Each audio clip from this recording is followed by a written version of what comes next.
me crazy just looking at it. Combing your hair with your hand gives me feelings I don't understand.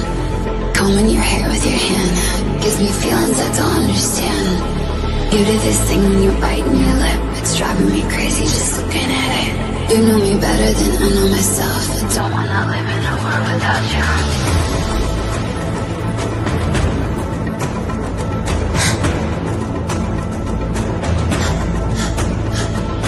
You do this thing when you're biting your lip. It's driving me crazy just looking at it. You know me better than I know myself. I don't wanna live in a world without you. World without you. Driving me crazy just looking at it. World without you. Driving me crazy just looking at it. You do this thing when you're biting your lip. Without you, driving me crazy just looking at it.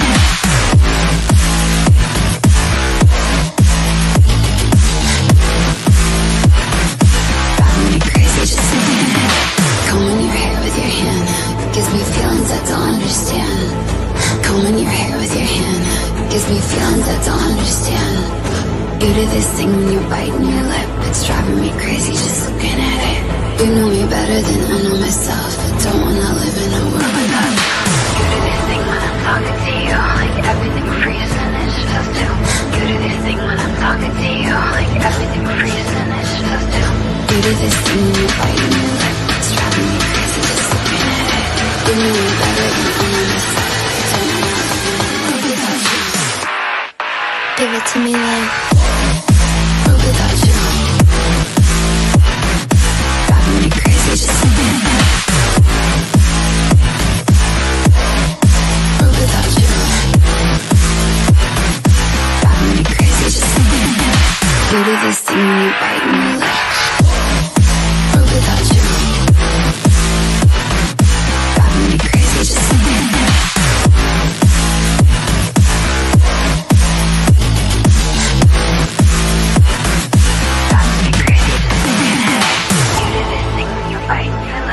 Driving me crazy just looking at it. You know me better than I know myself. I don't wanna live without you.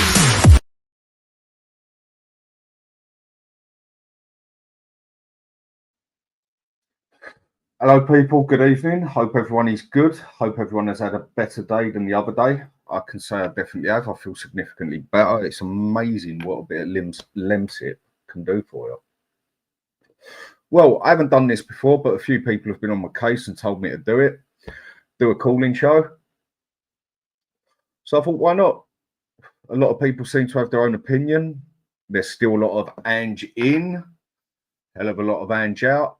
If you want to jump on, the link is on the show at the top. Pinned it up there if everyone can see it. And if you just want to have a debate about Ange or something to do with Tottenham, or you just want to let off some steam, or you just want to have a moan about Ange or any of the players or anything else, feel free. The link is at the top. The pin is at the very top. And like I say, if you come on, just make sure you show your camera and we can go from there. I mean, mate, I say mate as much as Ange, don't I? What sort of result was that? 2-2 against Wolves. A team that is fighting relegation, for God's sake. And we still can't even get our act together in a game like that. It does make you think, where are we going to go? I mean, that's now what? 2 wins out of 10? 11 games, maybe? And yeah, I think it's out of 10 games. It's just not looking good. So I've got a guest in the back. I'll bring you on in a second. Just want to say hello to a couple of people on here. And Mark Cook, smash the like as well. Big up, Dan. Big up to you too, mate. Hope everything's going well for you. And Scott, big up all the coys. Big up to you too, mate. Howling, big up, Dan. Big up to you, mate. And Barbaric. I do like that name, Barbaric. I mean, good evening, Dan and Shaq. Good evening to you too. And Mark Taylor, evening, Dan, the man, the legend. Appreciate it, mate. Big up to you. Ryan, big up, Dan. Hope you're having a good day as well. And we also have Spurs. Big up Dan and all. Big up to you. Michael Zito. That's a different second one. Big up everyone. Big up to you, mate. And we also have Flash E-Roll. Big up Dan. Ange out. Yes. And I also do have a poll going on at the moment. Let's see how many people actually want this man out, because there's still a lot who say we need to keep him in. So big up to you, Mike. And Niall Kane. Big up, Soppy Bollocks. Yeah. Well, having a pair. Having a pair, whether they're soppy, whether they're up, it doesn't really matter, mate, does it? So either way, Jonas C, big up Dan and the chat, Ange out. And also, who do we have here? Lucky Singh, Manchester United, let's get... yeah, Man U, they're doing worse than us at the minute, isn't it? So, Kavinsky Night Glow, Levy out of Tottenham, and the Sheriff saying, big up, Dan, big up to you, mate, and Rich, evening all, evening to you. And then we go to Nugget, big up to you, good evening, Dan, and also Rob Frank, big up, Dan, and the chat. So, what I shall do is bring on a guest who obviously has a few things to say. Mark, how are we doing? I'm all right, mate, yourself? I'm all right. It's been a better day than the other day, that's for sure. Oh, it's just horrendous, and it's just getting worse and worse and worse. And the Ange lovers are doubling down and everything like that. It's just, you know what it reminds me of, Dan? The society nowadays is the kid at school who gets a medal for coming last. That's what it feels like with Ange now. We've got to go through the process. We've got to give him everything we need. We've got to give him more money. Instead of just saying, this guy's rubbish, he's crap, we have to be a society now where if you come last, you still get a medal. I mean, it does look like that. You do think, I mean, how much credit are we meant to give this fella? I mean, how much credit does he deserve? What has he actually done for us? Really? I mean, when you look at the stats and everything, I'm going to try not to bring in the stats as much. Yeah. But when you look at everything has gone downhill. Everything has gone back on itself. So, yeah, I mean, the only thing they keep quoting is the first 10 games of last year. Apart from that, there is no other stats that anybody has shown me to say this football works, it's getting better. Nothing. There's nothing at all to say apart from the first 10 games. And I had my reservations even in the first 10 games. I thought we got lucky in a lot of games against Liverpool, Sheffield United, and a few other games. It wasn't all brilliant football either in them first 10 games. We had a lot of luck.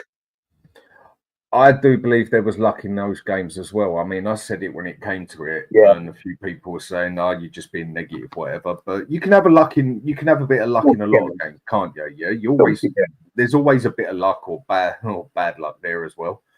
And it was just, I looked on these first 6-7 games, and I just thought, well, he's not gonna play like this all the time, surely not, because the way he was playing, I just thought that's not sustainable for 38 games. But I thought he would adapt and change his way like any normal manager would out there. And he just hasn't. And some of the players as well, I think, have been absolutely shocking. I mean, where do we go from here? Where do we go? Where do you think we're going to go? He has to go. He has to go sooner. I don't care what... I know another guest said yesterday on Sabbath show that he has to ride it out to the cups. When we get out of all the cups, then he must go. He's not going to beat Liverpool. There's not a chance. Not a chance he's going to... There's no way we're winning UEFA Cup. Not a chance.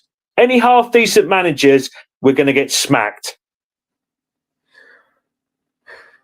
The thing is, I mean, whether I want to debate someone or not, I can't. How can I argue or even debate with anything you've just said? I mean, with the games we've got coming up, if I've got it right here, I mean...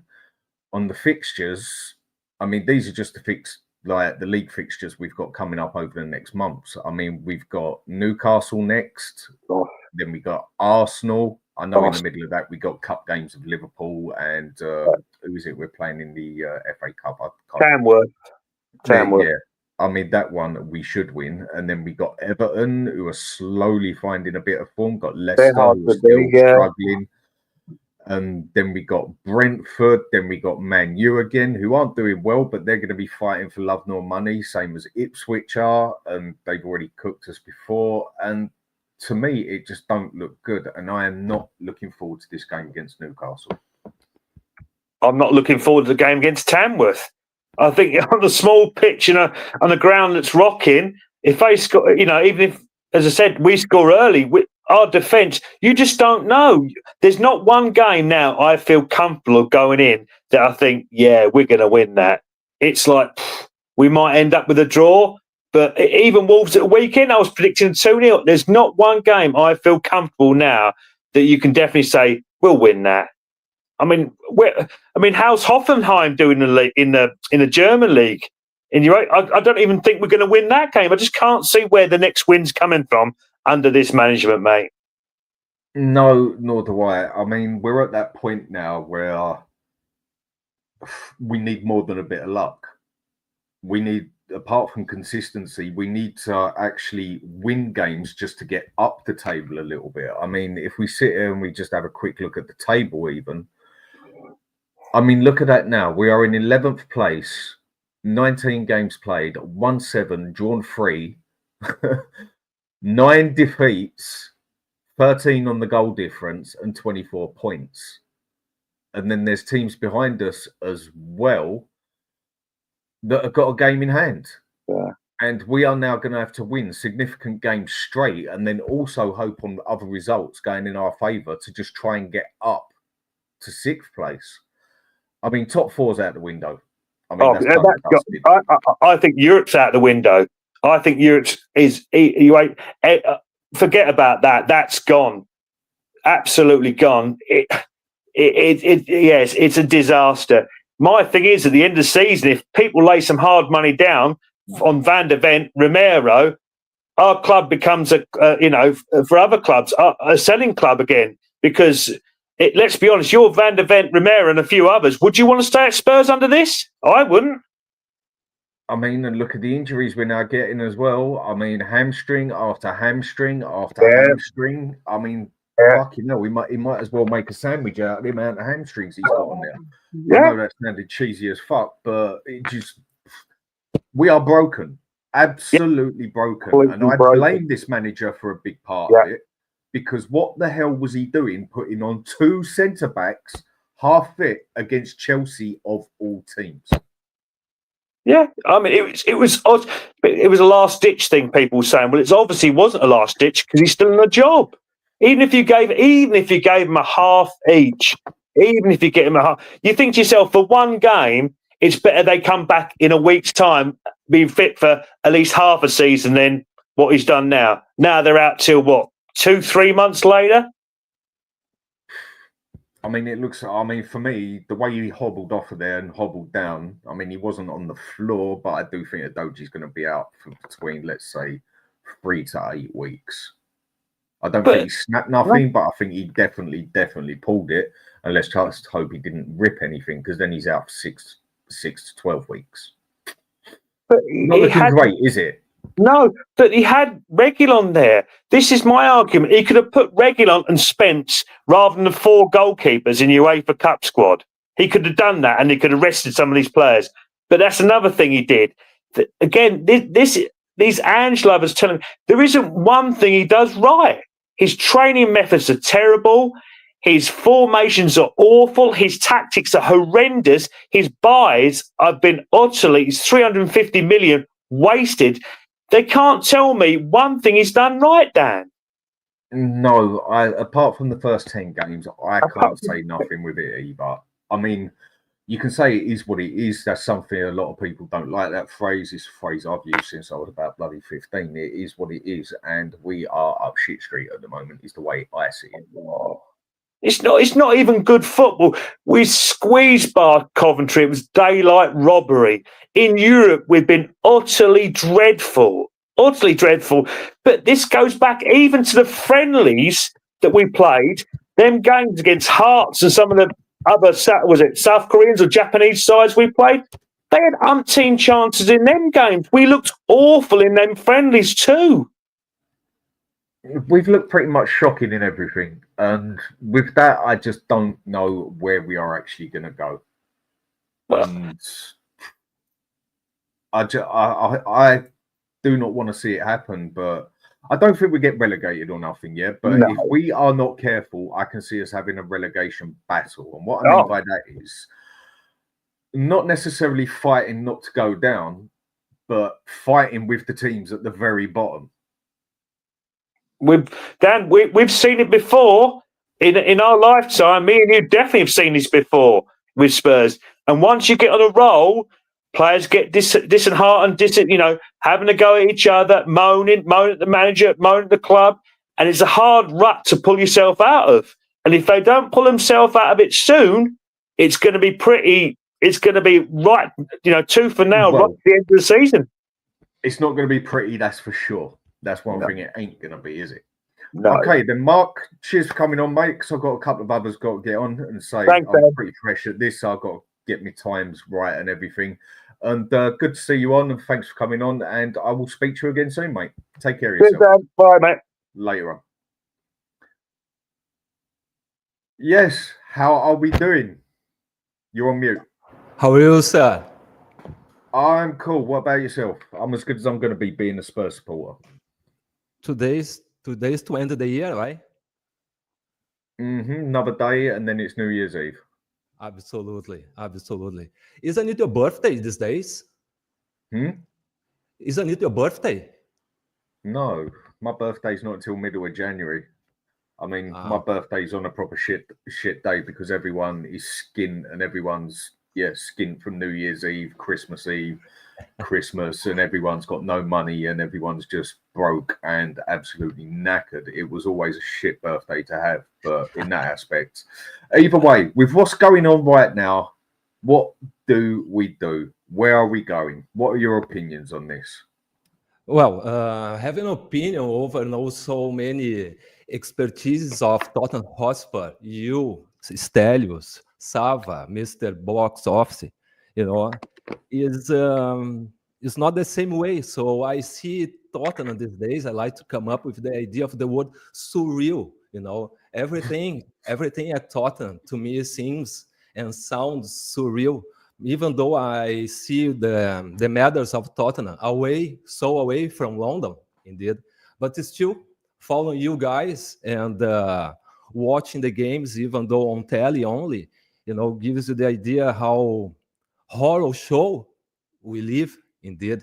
And since the times when the Pochettino era had a clear chance, and it was the last time I think you and all of us felt confidence, in winning the games, even against the major big clubs, though.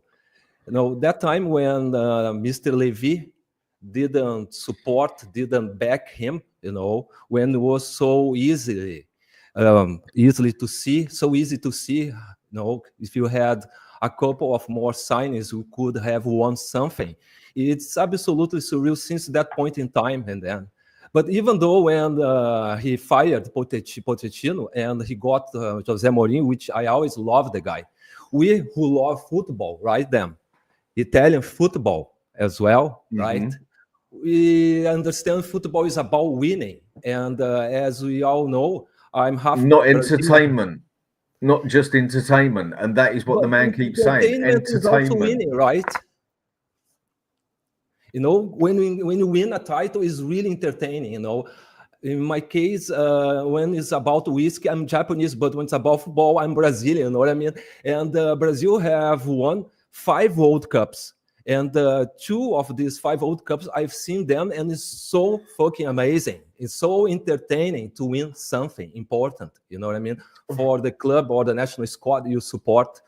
And that's fucking surreal, mate. Some teams have done it in not such an entertaining manner. I mean, Celtic have done it with where they did play quite defensive football and that. But I mean, the way I've always liked football, me personally, is counter-attacking Italian football. Some people find it boring. I don't. I like the idea of a solid defence with a keeper take the pressure, and then direct ball, bang, bang, bang, straight up in the back of the net, quick as. And I don't know if it's me. I don't know how others say it and that. I've been saying it for a while. But do you think we would just be better off using a different formation and playing different tactics with these players? Or would we still be in the same shit, basically? We should have 4 in the midfield, sir. You know what I mean? Because we would protect more the defenders and the fullbacks. Although, having inverted fullbacks, you need an army to protect the defense system. Actually, you might as well have just 2 centre backs. That's what we basically played with, 2 centre backs.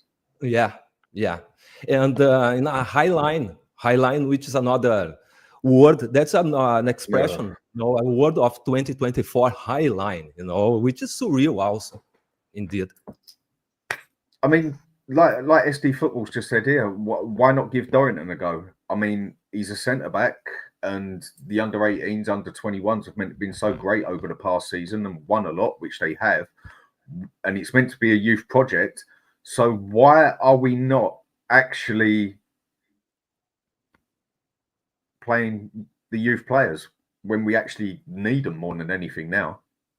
Because I think, Ange, being the Australia, Japan, or Scotland champion, those are 3 countries in which the leagues, they don't care much about young players, indeed. He worked in the big clubs in these countries, I'd say. And those big clubs in Australia, Japan, and Scotland, they don't matter. They don't care much about young players, indeed. So when he comes to Tottenham at his age, not calling the guy old at all, but when he comes to Tottenham at his age and full of vanity, because he never changed and whatsoever, he's a person who can't, work with youngsters, actually.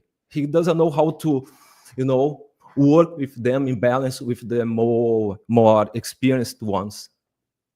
That's my impression, indeed. I don't know about yours. The way he just says, I won't adapt, I won't change, it's my way or the highway, and it's blatantly not working. Now, I get them. I like the actual attitude he's got to an extent of, I'm a man, I will stand by my pride, I will do what I've got to do, I will do it my way, yeah? Fair play, credit to the man, yeah? I like a man that's got the front to be like that. Win games, sir. But I think it takes more of a man to actually stand there and say, do you know what? I got it wrong. Maybe I need to change this. Absolutely. And that side of him, I don't think he's got it. No, and there is a kind of vanity, and he's arrogant because he thinks the titles he won in the previous 3 countries I mentioned are enough to give him the support for his ideas, which is completely surreal. We are talking about the most, if not the most competitive league in the world. That's what is seen abroad. They see Premier League kind of NBA. Perhaps you guys who live in London, in England, don't have the same perception. But the perception is when my students, for instance, they start to watch Premier League, Tottenham games, and etc. They come to me the other day like surprised, some, saying, oh my God, it seems to me like the NBA, quite different. Yeah, absolutely. The speed, the physics, etc. is crazy. I mean, even down to the way some of our players are now just going downhill. I mean, the injuries, that's one thing we can all see happening in that. But to me, some of the players are just looking like they are not interested anymore. No, absolutely not. They don't care. I mean, Romero, like what's just been said here by won't even try. Romero is a pity, man. Romero is going to leave. And I think he's been looking over his shoulder for a while now, because, what is the point of him staying there to try and win something when he's won World Cups and that? I think he's already got his eyes elsewhere, and he has been pretty shit this season. But players themselves, they just don't, they're not clicking with his style of play consistently. Now and again in a game, it seems to work. But overall, I think he's lost that. I think he's lost that dressing room. I think they've just had enough, especially the defensive side of it. Would you want to play like that as a defender? Would you want to play like that in a team that is just so chaotic? In something like, I can't remember the exact amount, but about eight clean sheets in the past 40 odd games. Who wants to play that style of football?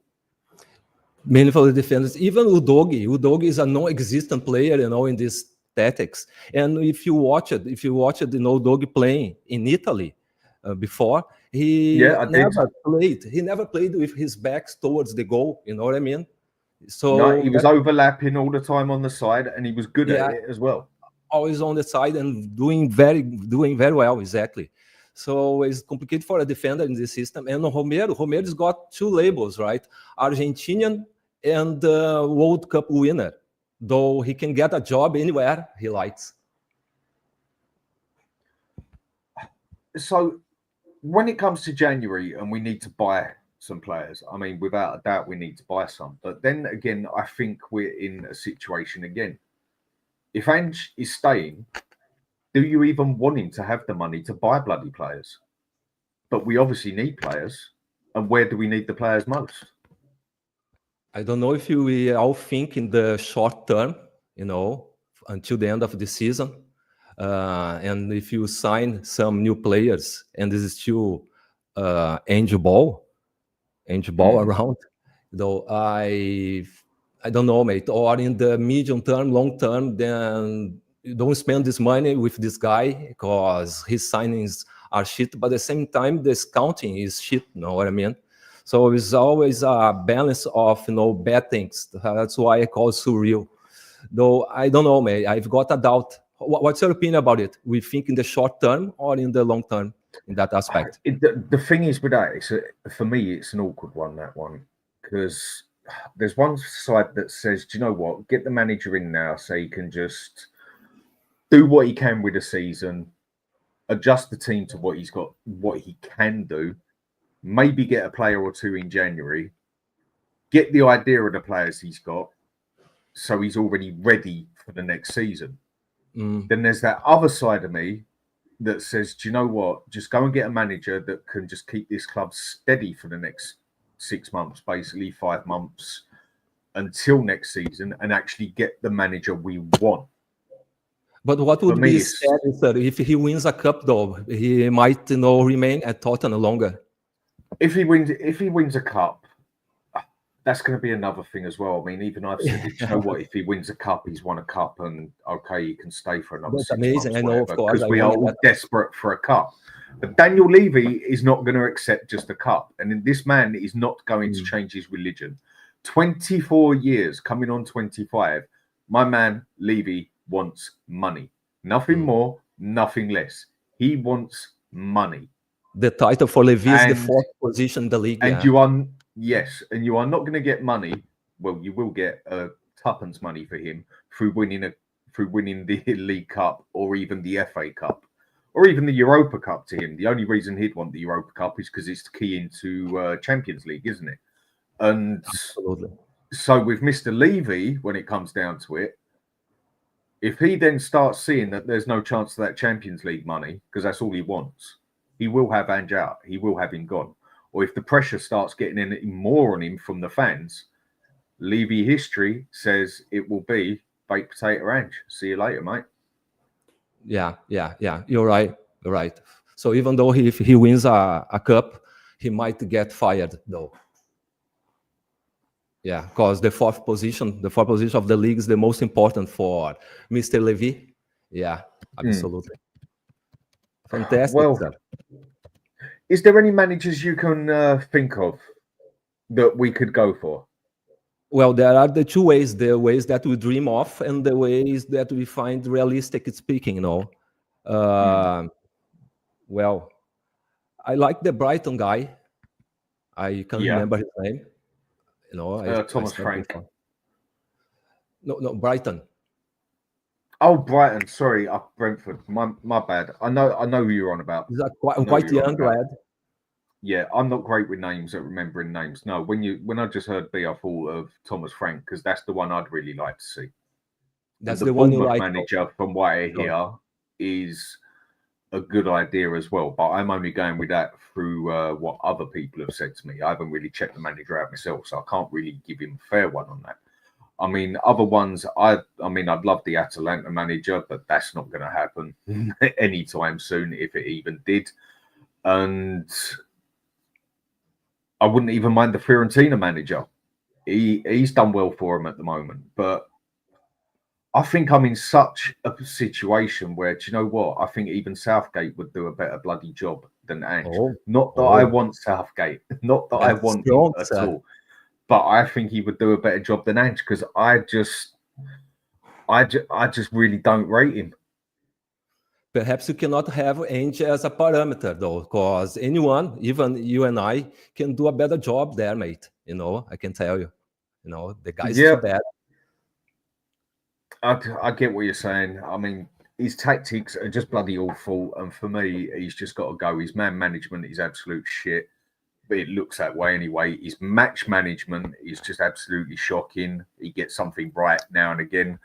And the only team actually I just don't rate him.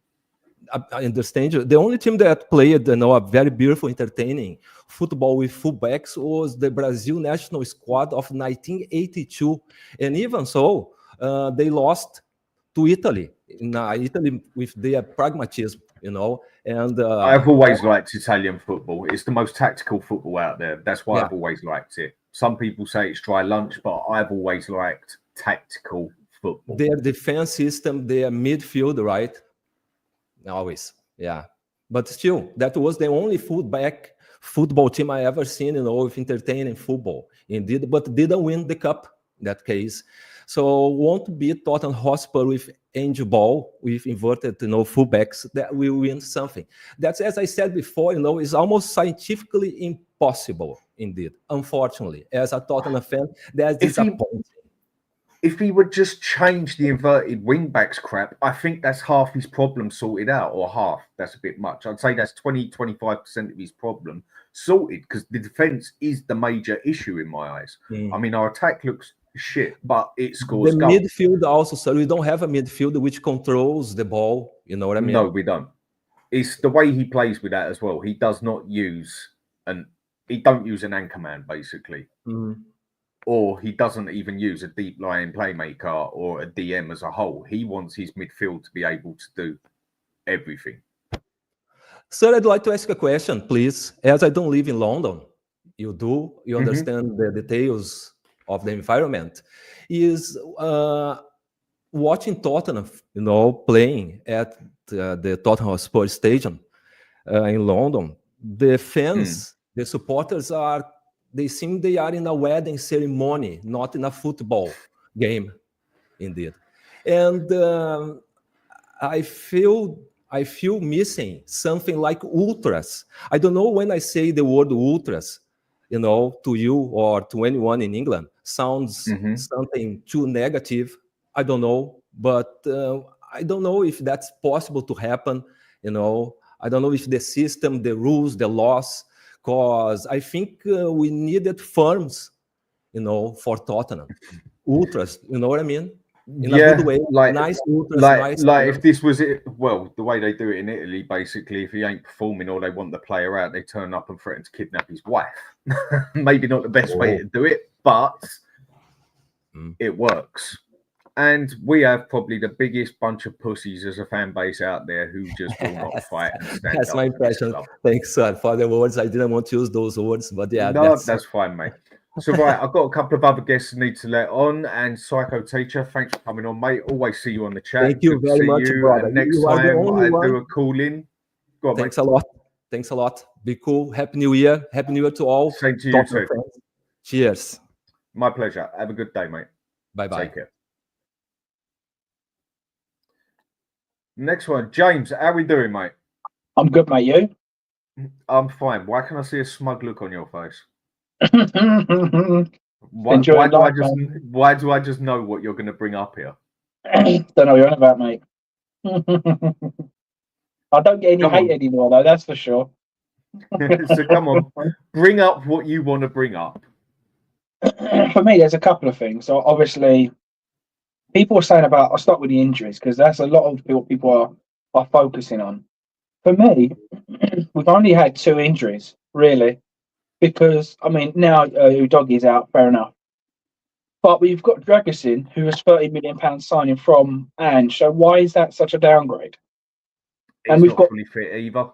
No, but it's not like we've had the whole back line's been injured at times. Well, Porro's played most of the time. Whether he's fully fit or not, he's still played most of the time. He's Dragoshin, knackered as well, isn't yeah, Dragoshin they bought, so that's the player that they wanted. So yeah, we've had Mickey Van der Ven or Romero, which is one spot. I'm not saying that Romero isn't better than Dragoshin, but it's not like the end of the world. And the goalkeeper. So this whole all the injuries, I don't quite get it, to be honest. I really don't get it because there's only been one or two games where I thought, okay, Archie Gray, the two centre backs, but even then, he's a £40 million player, and you're putting him next to a £30 million defender that you signed. he? None of it makes no sense, does it? It Just really excuses for excuses. I actually believe this is no dig at anybody, but I actually believe because there's some people that Ange out and they're so strong, or not Ange out, Levy out, Ange out, the fans are the problem. I think because they are so strong that what they actually do, they actually make people go Levy in. So it almost becomes like arguing against the Levy out versus the Ange in, and the whole time we're just going to be kind of bashing heads because one's saying you're the problem, the other one's saying you're toxic, and it's just kind of going left, right, and centre. But at a time like this is where.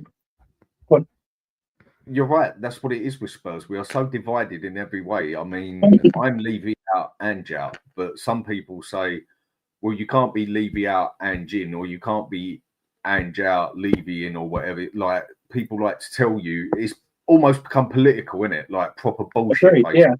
I mean, I'm Levy out, Ange out. Levy out is just, I think anyone would know why the man is cancer to this club as far as I'm concerned. Pardon the phrase. I know some don't like that one, but that is what he is. He basically eats the club inside out. And Ange, I just do not rate him as a manager in any which way. I personally say you could give him the best team the world has ever seen with the best defenders ever seen. He might get a top four, but he still would not be able to win that league. He's just so, we are so open at the back. Why does he keep using this inverted wing back bullshit when he could just have one go forward and the others cover it with a back three? I just don't get why he refuses to adapt. Is it that he is that stubborn? Is it that he's that naive? Or is it that he's just, my man, just don't learn? He don't know any other way. No, I completely agree. I completely agree. And the thing is, he's completely shot himself in the foot. And I mean, even Reguilon, he come on yesterday and didn't look like he's never played for 6 months. He actually did a job. So I'm not saying, he's a be-all and end-all. But if Udogie was like injured or on that brink, you should have played him. So that's on your fault. It's all right blaming the injuries, but if you're playing the players consistently so they get injuries, then that's down on you. And it's the same with Porro. With Porro, Spencer's coming in, and I think Spencer's probably been better than both of them, Porro and Udogie. So again, it's made him look stupid because you've dropped him, never played him, didn't register him into Europe, and he's actually come in and played well. Do you know what? I can actually agree with you on that one. I think Spencer's actually looked pretty. You know what? That first game he came on and he actually played the whole game. He didn't look rusty on the pitch, did he? He looked like he'd actually been playing, let's say, the past 10 games. Whereas I'd say 7 out of 10 players, just random number, would come on after not playing at all and would look rusty on the pitch. Like even Bentancur does at the moment, where he hasn't played the past 10 games, maybe 1 or 2 in it. He looks rusty as fuck on the pitch, doesn't he? Yeah, I agree. Yeah, completely agree. And Spence come on, and he was just fluid, wasn't he? But I actually think he was great, but he was good. No, exactly. But I actually think Spence is probably a better fit in this system than Porro because Spence doesn't mind getting involved in midfield. The only way I could describe it, I mean, we used to call it like Brexit football. Yeah. So there's moments that you need that bit of Brexit football. And I believe that Spence would do that, whereas I don't believe Porro would. Porro wants to keep the ball on the floor, beat his man, deliver the ball. Whereas I think Spence would probably have a bit more grit and determination to win the ball back and to go forward and also to defend. So therefore, I think, again, it's just another mistake on hand. How many more mistakes can this man get away with? I mean, look, with the transfer window coming up, we blatantly need to buy players, yeah? Where do we need to buy the players? But do we let Ange pick the players and spend the money? Do we kick him out and get a new manager? Do we get a new manager in that's going to back us up for the next, let's say, half a season, get it out, and then go for the manager we really need? What do we do? Well, I think this is a segue into what I actually want to do. And the first thing I would do is sell Heung-Min Son. The guy is useless. I've been saying it for so long. People are telling me he's our best attacker. Look at his stats, blah, blah, blah. But now Brennan Johnson's got really good stats. People are not saying, oh, how good Brennan Johnson is. They're still saying he's crap. So you've got to... Exactly, I agree. But you can't pick and choose, can you? You can't say, well, Son last year had fantastic stats. Well, Johnson's got the same this season, and he's still crap. But Son had a fantastic year. I'm sorry, you've got to. If you're going to be honest, you've got to be honest. So, Son looks done, mate. He looks dusted.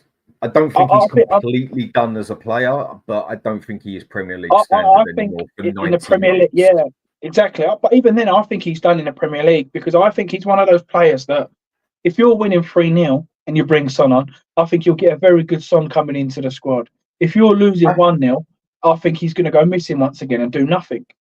I think he's a player I would definitely bring on for 20 minutes to try and finish a game off or to try and get me goals. Yeah, I still think he's got the goal scoring in him. Is he a 90-minute player anymore? No, I don't think he is.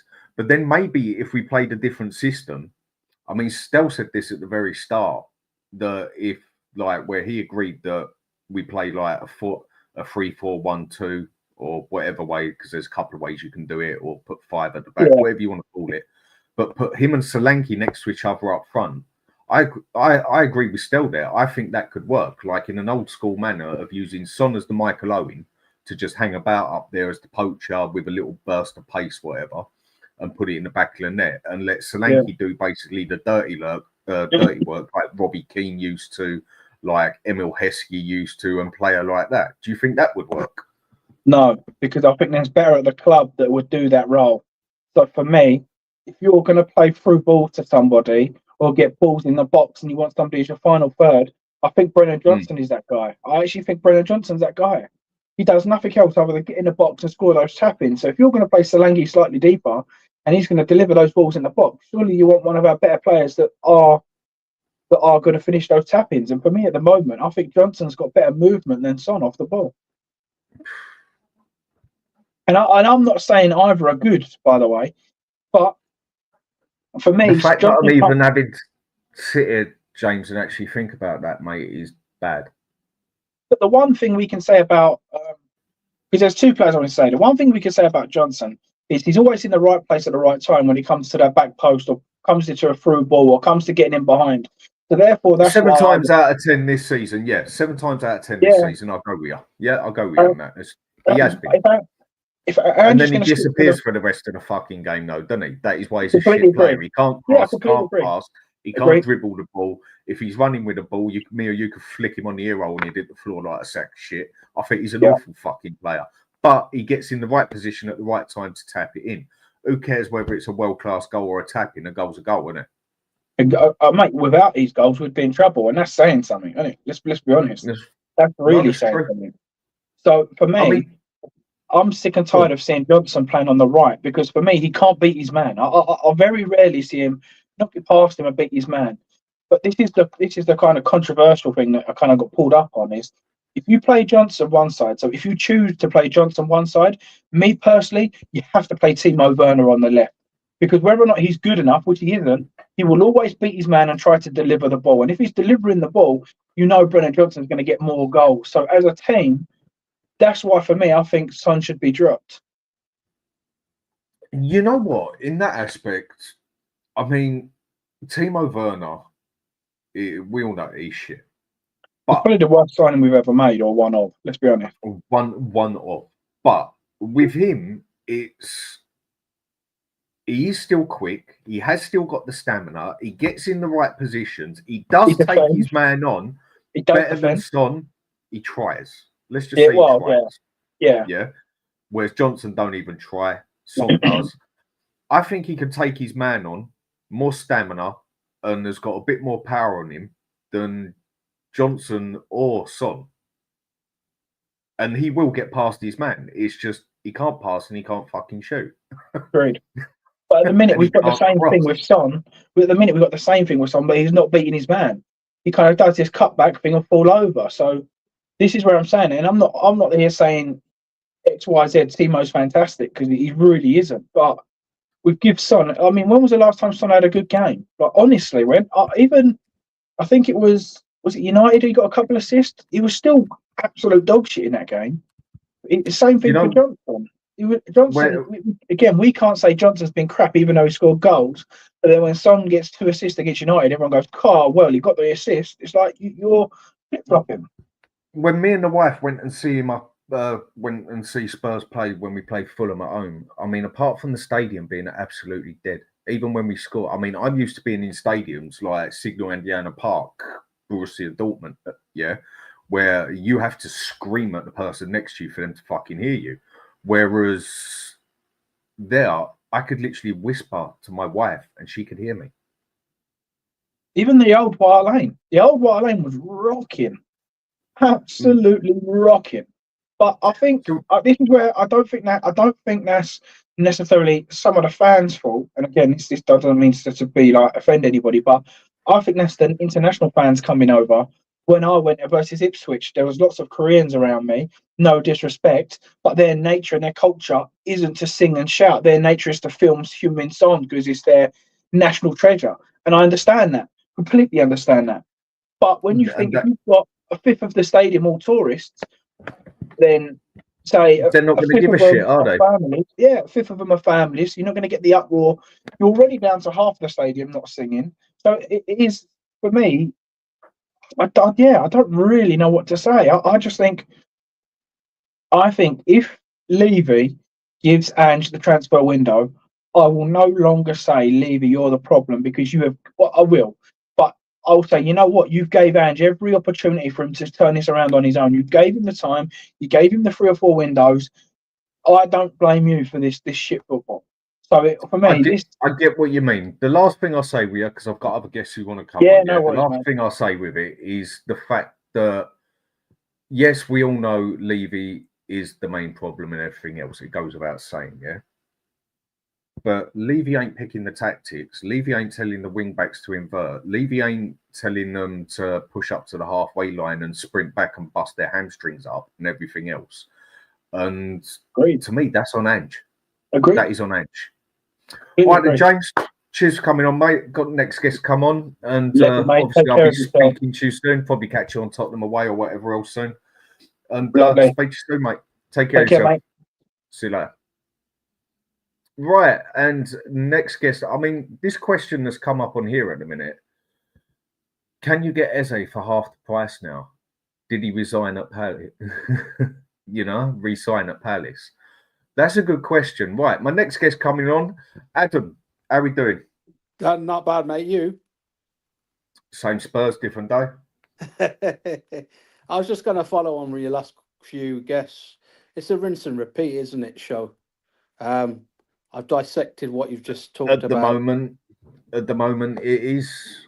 I mean, quickly, I'll ask you a quick question then. Before you go into it, I'll ask you a quick question because I think this one's quite interesting off JK27.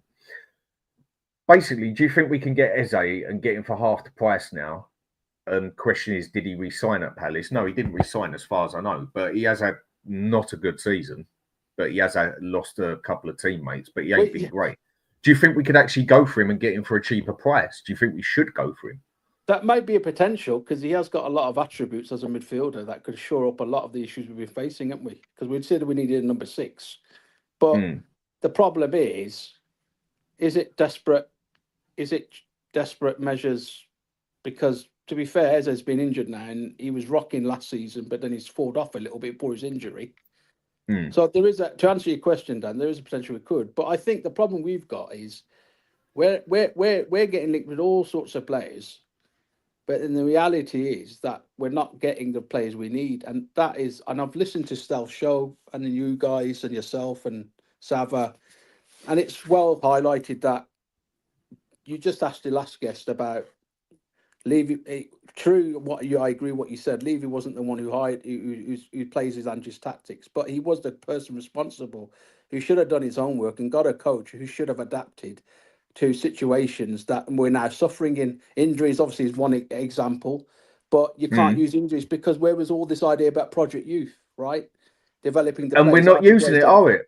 Sorry? Why isn't Dorrington coming in and playing as a centre Well, back this is when what we're I'm trying to blatantly say to you. challenging? So, again, it all goes to the DNA and all roads leads to Levy, who once again does another shit show, excuse my language, who does not do his homework, where he just thinks because any manager that stands up to him, he'll get rid, like Mourinho. All right. Conte was the guy who had the balls and said what he said in that rant when we drew Newcastle, Southampton, right?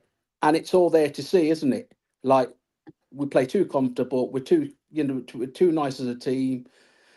There isn't no fight or guile in us in our club, and a lot of it is to do with the owner. And the owner has a track record, as you know, 24 years in the club, one trophy, and yet has this knack of if he doesn't like somebody, he'll get rid of you, and that's what the problem is. Yes, Levy didn't hire Ange. And yes, I do admire Ange, in his principles, but unfortunately, he ain't going to cut the mustard, right? So all this idea about linking with this player, that player, X, Y, Z, let's get the groundwork first done. Let's get a proper coach who actually manages to be left alone and then gets the players he wants, not have from Paratici to Mon to Lange, who's a disaster since coming to the club from Villa. And that's where the problems underlie. I agree with you. Levy isn't the one doing all the tactics, but he is the person who appointed him, thinking he could be a quick fix to get at the rot that we had before with Conte and Mourinho when all the fans were moaning. But the problem I also got, Dan, I want to say this, right? I've been talking to Sal a lot on the WhatsApp groups. And from weeks and months, I was trying to push for a protest. Now, I went to the protest against Liverpool. I came all the way from the West Midlands to go up there. And yeah, it was disappointing. And I was trying to get the organisers to speak to Stel. And what my point I'm trying to make is it does also show there is a divided fan base, unfortunately. We're not together. We're not united. Totally. What he has basically gone and done with us, and the way I describe it, is exactly what the Saxons done to the Vikings. I'm sure people know history, but then some people ain't into history. And basically what it was, the Vikings came over here and totally beat the grandmothers right out of us because we was tactical and they was just brutal. They destroyed us in every angle possible. Yeah. So what we went and done, the Saxons, i.e. English and that, we said, you know what? Money talks. Everything has a price on its head. We gave Vikings what they wanted, certain Viking armies, because there were several different groups, weren't there? If you know your history. Which I don't know. And he then turned around and said, right, you fight for us and you fight for us. We give you the land you want and some money. And you know what? Yeah, have some fucking women as well. Next thing you know, the Vikings turned up for the fight and they was fighting Saxons and Vikings. Yeah. So then he wiped out that lot, split it all up basically into divide and conquer because it's much easier to fight 5 smaller armies than it is one big army. And then when it come down to the crunch and he'd taken out most of the Vikings, he gave them the place, everything else, King or Kingser at the time. And then he just went and killed them as well. Divide and conquer. So it's a dog eat dog, isn't it, Dan? Oh, without a doubt, it's a dog eat dog world in my eyes, but that is what Daniel Levy has done, divide and conquer. Yeah. There's a lot of, as what you and Stalin and everyone else on your podcasts, on your channels have said, a lot of the talking is we know what the symptoms are, we know what the solutions are, but we don't act, right? And I agree with that. And I tried to just get an insight myself by going to the protests. It was a bit more bigger than what I've been told when it first started, when Stal and Brian and Sava were doing it all and stuff. But there's the problem. There isn't any togetherness where we've all got different agendas, right? And it was great that the protest was done. It was vocal. I was there. But we've become a laughing stock at Banter FC, Dan, unfortunately. And that's there's no become. There's no become. We have been for a very long time. Yeah. And just quickly, just before we carry on, I just want to say Spurs become YouTube member. Thanks, mate. Much appreciated. Not on the members list. Thank you very much. And carry on with what you're saying, Adam. No, I was just going to say that we need to get the infrastructure right. We need to get an owner who lets them manage to manage and get the right players in the right areas, like we needed in number 6. The front striker positions is still up in the air. We've signed a terrible loanee in Turbo Werner, and he's been a disaster. He's absolutely Johnson's shocking. hit and miss. He's a tapping scorer, but That's all he does. He doesn't do enough. And Richarlison's just been non-stop, like old school Darren Anderton FC stroke Sessignon, injury prone. I think Richarlison's been worse than Anderton was. True, yeah. He was scoring the goals into the last season, but he's just dipped off again, obviously with injuries. But we need to get the right guys in the right position. Number 6, who can look after the defence. You said earlier on in your show, you can't, obviously, with the and this other thing I want to say is Ange's system is killing the players, which is why we're in this situation. It's all great doing a high line, but unfortunately, you're asking a lot more kind of, extra commitment and with the defence, which is why now we've got the injuries. Destroying them. He's destroying those players. Yeah. I mean, if he don't watch it and Van der Ven don't watch it, he's going to destroy his career for him. That's what I'm saying. And I'm saying, I think the only reason why Ange is in is because Levy's holding on that hopefully one of the cups will get UEFA or we're going to get slaughtered by Liverpool unless they put out a weakened team, right? And my concern is, regardless of the cups, my concern is, well, what's the outcome, long-term game or goal for this? I don't want to have a system like Ange playing that highlight without no adaptation. If he's not adapting, and he's arrogant to say he's not going to change, right? No. That's my immediate concern. It's all great saying Levy wants to get top 4. The cups is the way through to it. But that, for me, is not... I think this is a tokenism just to get a cup. I understand why all Spurs fans want a cup, right? I want it as much as you do. But the end product ain't going to be looking good and rosy if we're going to have a system where it's only one system, which is the highline press and nothing else. So the answer to the question is, yes, we could get Eze. Yes, we could be linked with all sorts of players that we could buy. But unfortunately, I have a worry that either managers or players don't want to come to the club because they know the DNA of Tottenham Hotspur, which is, it's just very limited in what they're doing. They've got a manager who's great, what he believes in his philosophy, but he's not cutting the mustard. And it's just everything. It's just a mess. And to be honest, I couldn't care less what's going to happen to them, to be honest.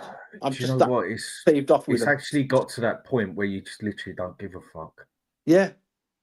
I've got a headache today because of them. It's like the way I've described it to people, and it may sound like a weird way of saying it, when people say they don't love the club anymore. No, I think that's bullshit. But then people just got a different way with words. Yeah. And what I mean by that is, we all love the club, otherwise we wouldn't be here ranting and raving about it.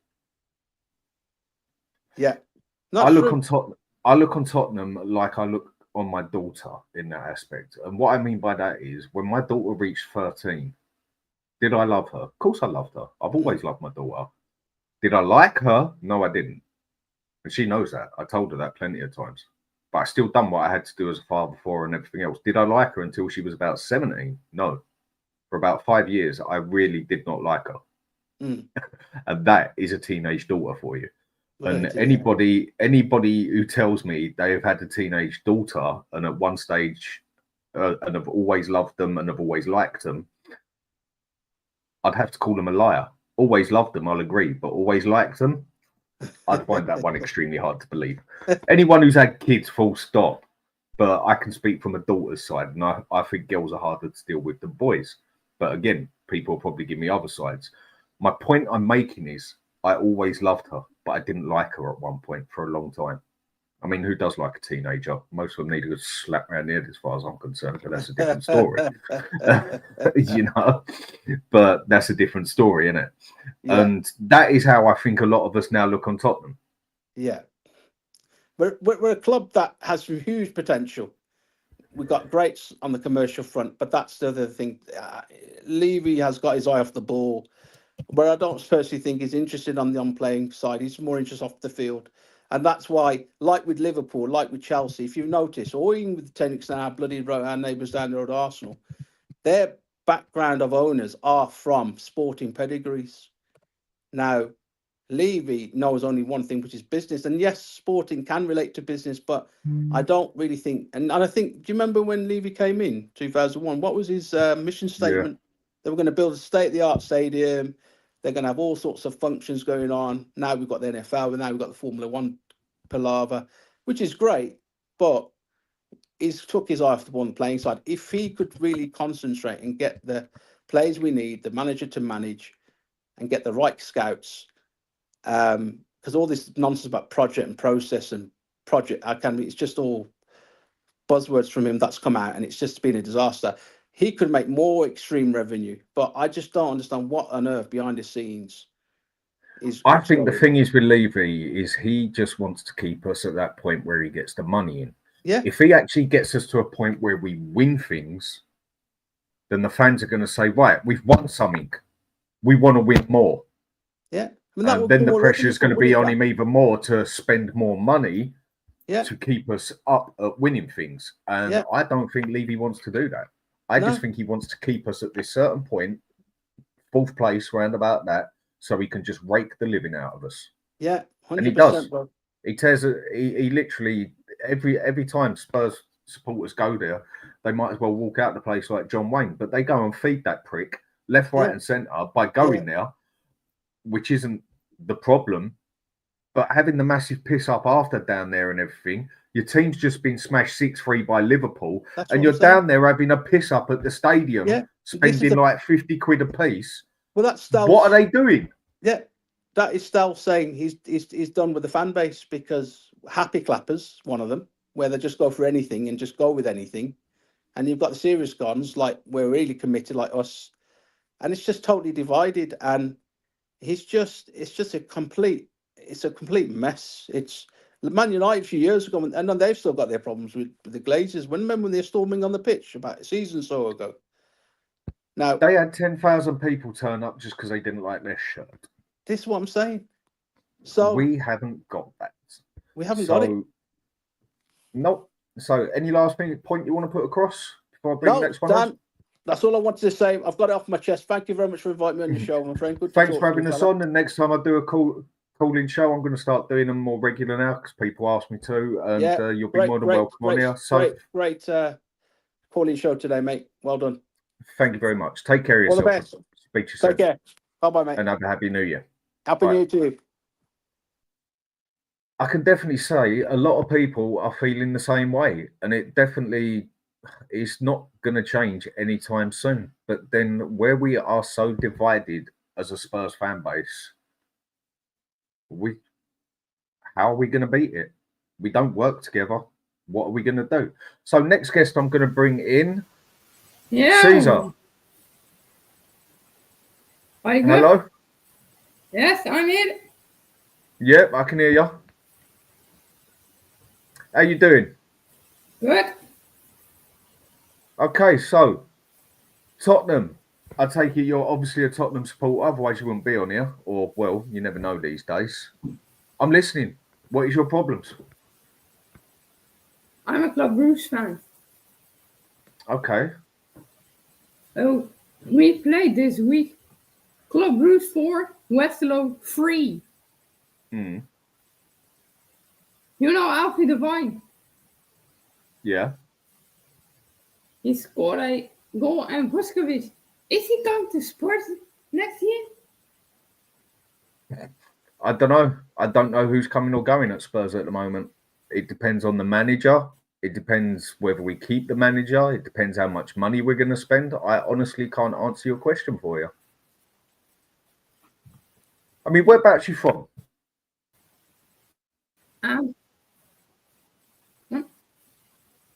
Where are you from? Is Tottenham winning the Europa League? I asked you, where are you from? Belgium. Belgium, yeah, we're Club Brugge. Belgium. Right. Yeah, I've been Belgium plenty of times. Used to go there when I was younger because me and my mates used to go there and get the alcohol and that and bring it over here. It was a hell of a lot cheaper to do that. I mean, England is a very expensive place. But go on, you were saying the Europa League with Tottenham. Yes, is Tottenham winning the Europa League? Mm-hmm. If we get in the Champions League, yeah. If Tottenham win the Europa League next year, Club Brugge Tottenham, so it'll be crazy.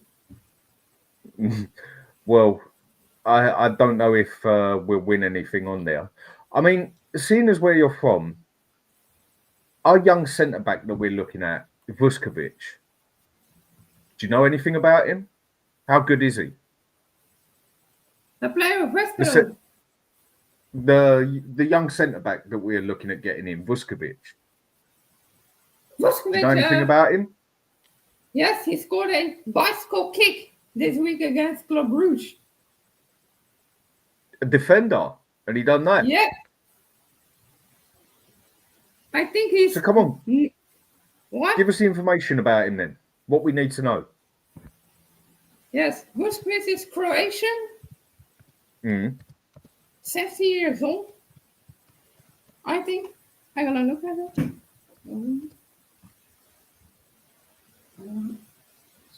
I mean, he's only young as well, isn't he? He's only young. I Yes, mean, if I remember 17. right, he's about 17, isn't it? Yeah. So how many times have you seen him play? I think 2 times with Club Brugge. Mm-hmm. He's Croatian. He's playing at the national under 21s for Croatia. So what sort of type of player would you say he is then as a defender? Would you say he's a strong defender, or would you say he's one that likes to pass the ball a lot? What sort of defender would you relate him to? What sort of player would you relate him to? Type of player. Yeah? Type of player is like Nicky van der Ven. And Okay. As a ball, I think is like Pedro Porro. So you'd relate him as a mix between Van der Ven and Porro, basically. I think.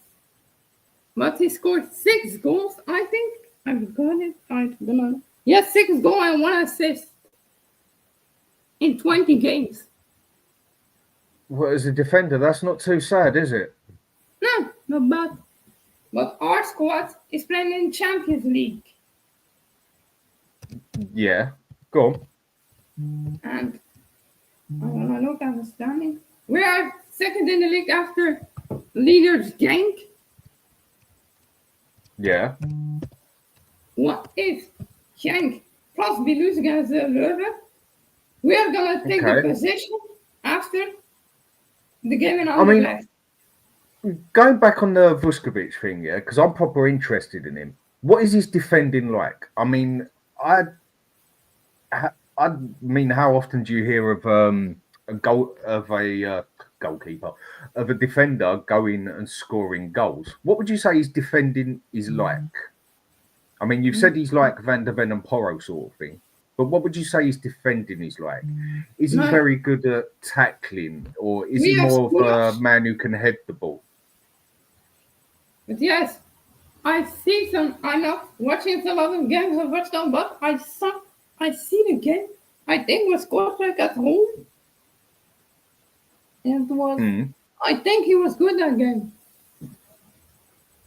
No, I mean, I'm looking forward to see how good he is, but I think at the moment Tottenham need an older player with a bit more experience, and can't just rely on a 17-year-old defender that has never even played in the Premier League. I think we have at Club Brugge, we have some players. Like João Donhas.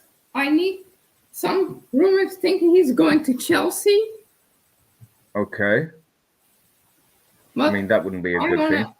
Or had Diederik Boyata play in the Premier League?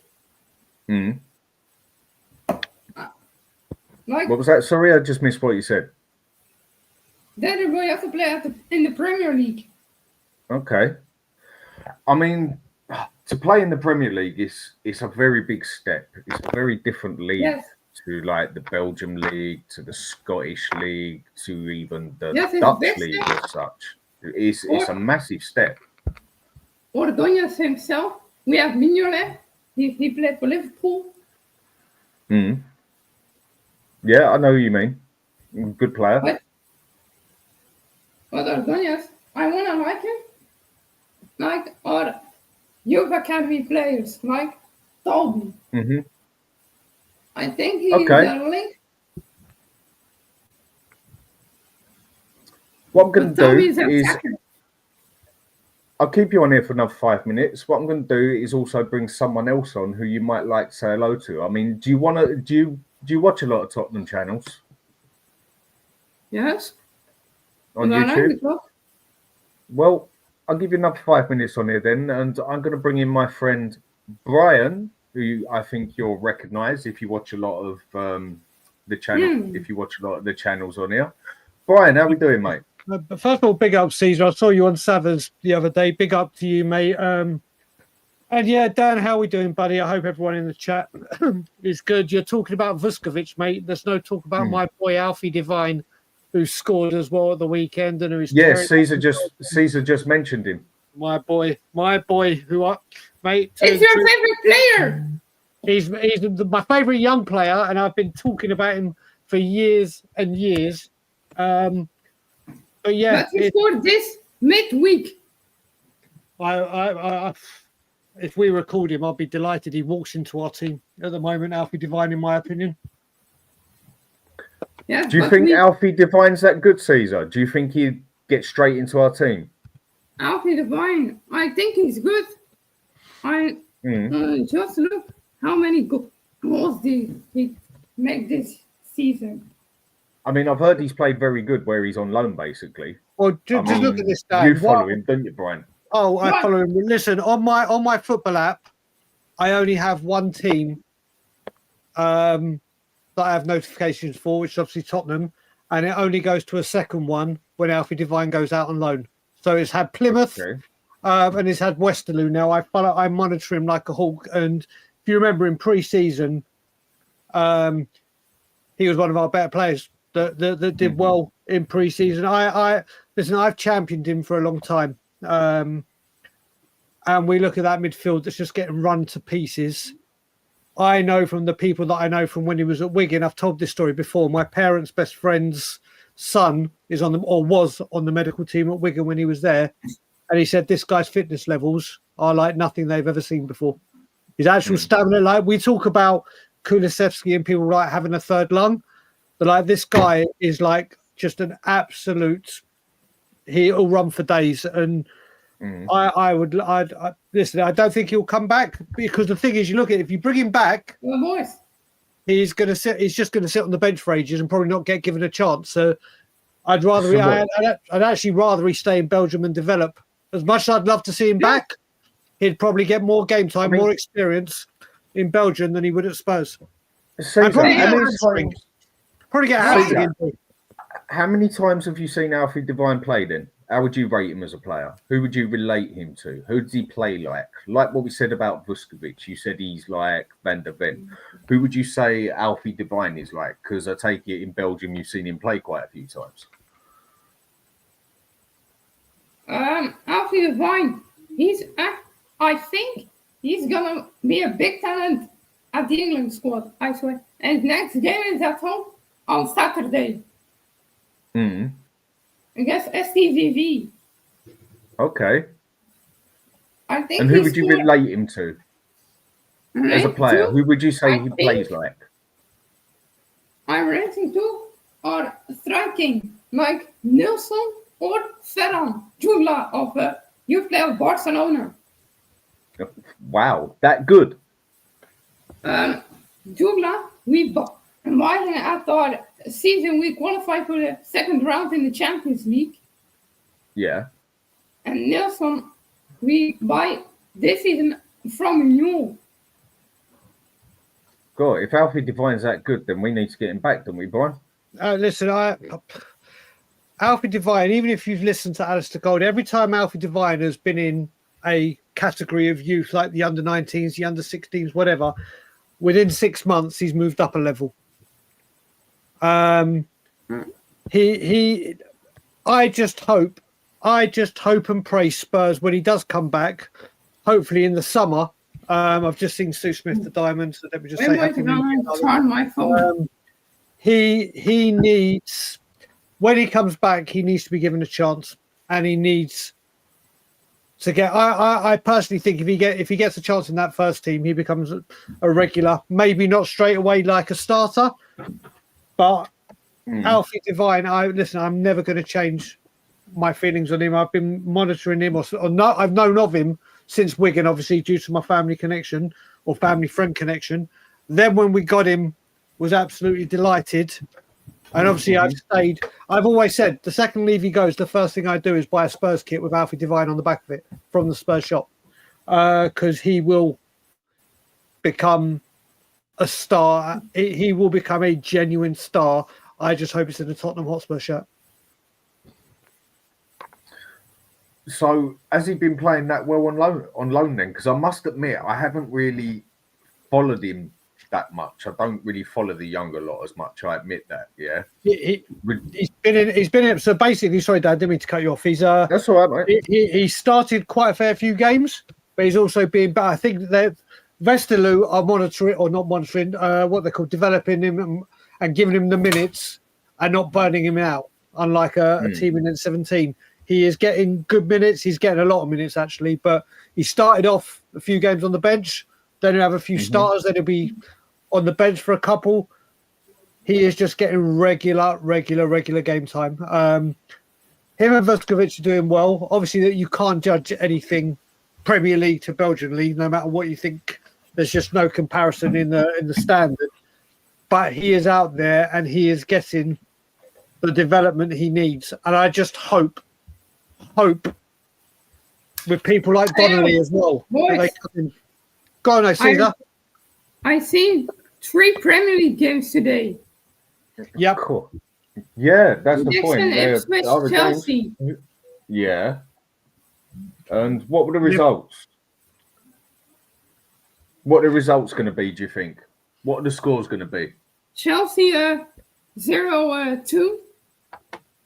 You think Chelsea are going to lose or win? Win. Okay. Chelsea win 2-0 at Ipswich. What do you think, Villa and Brighton? Aston Villa and Brighton. Thank you. What do you think with Aston Villa and Brighton? Villa, Brighton. Yeah, the main one you got to look at is the main game for us. It's Newcastle, Man U. And if you look at it, if Newcastle win, that gap at the top of the table for us gets big. Exactly. And if Man U win, Man U go above us. And yeah, we need a draw there, basically. Yeah. Yep. I mean, what do you think? Like, look, I'm thinking Brighton's going to win against Aston Villa. Go on, Caesar. I think Brighton have got the capability of doing it because Aston Villa haven't been great. Yeah, I could go with that, mate, because Aston Villa have not been great, have they? They have played against Club Brugge. Yeah, Villa have not been great.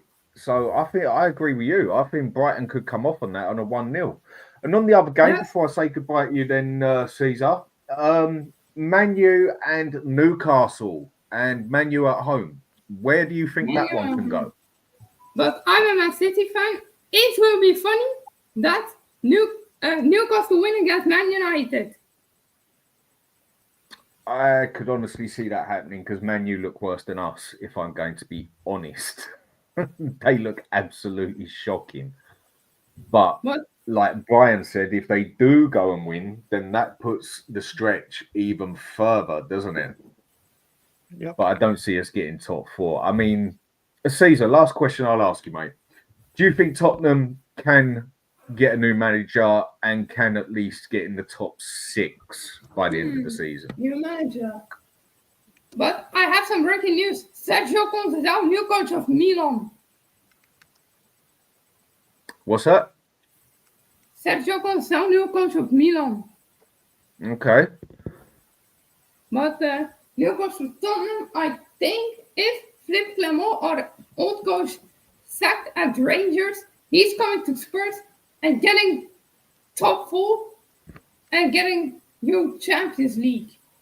No, well, I don't think anyone will be able to do that this season, but next season I'll quite happily accept that, and I pray you're right on there. Okay, then, Caesar, anything else you want to say quickly? What? We are going to win the title, the cup, and take on the next round in Champions League. Well, let's hope you're right there. Okay, then, mate. You have a good day and you have a happy new year. And next time I do a call-in show, mate, I'll be more than happy to have you on here. It's been a pleasure to meet you. You take care of yourself, mate, and we'll speak again soon. Have a happy new year. Yeah. Happy New Year, Caesar. Big up to New you. Year. Big up to you, Take my care. man.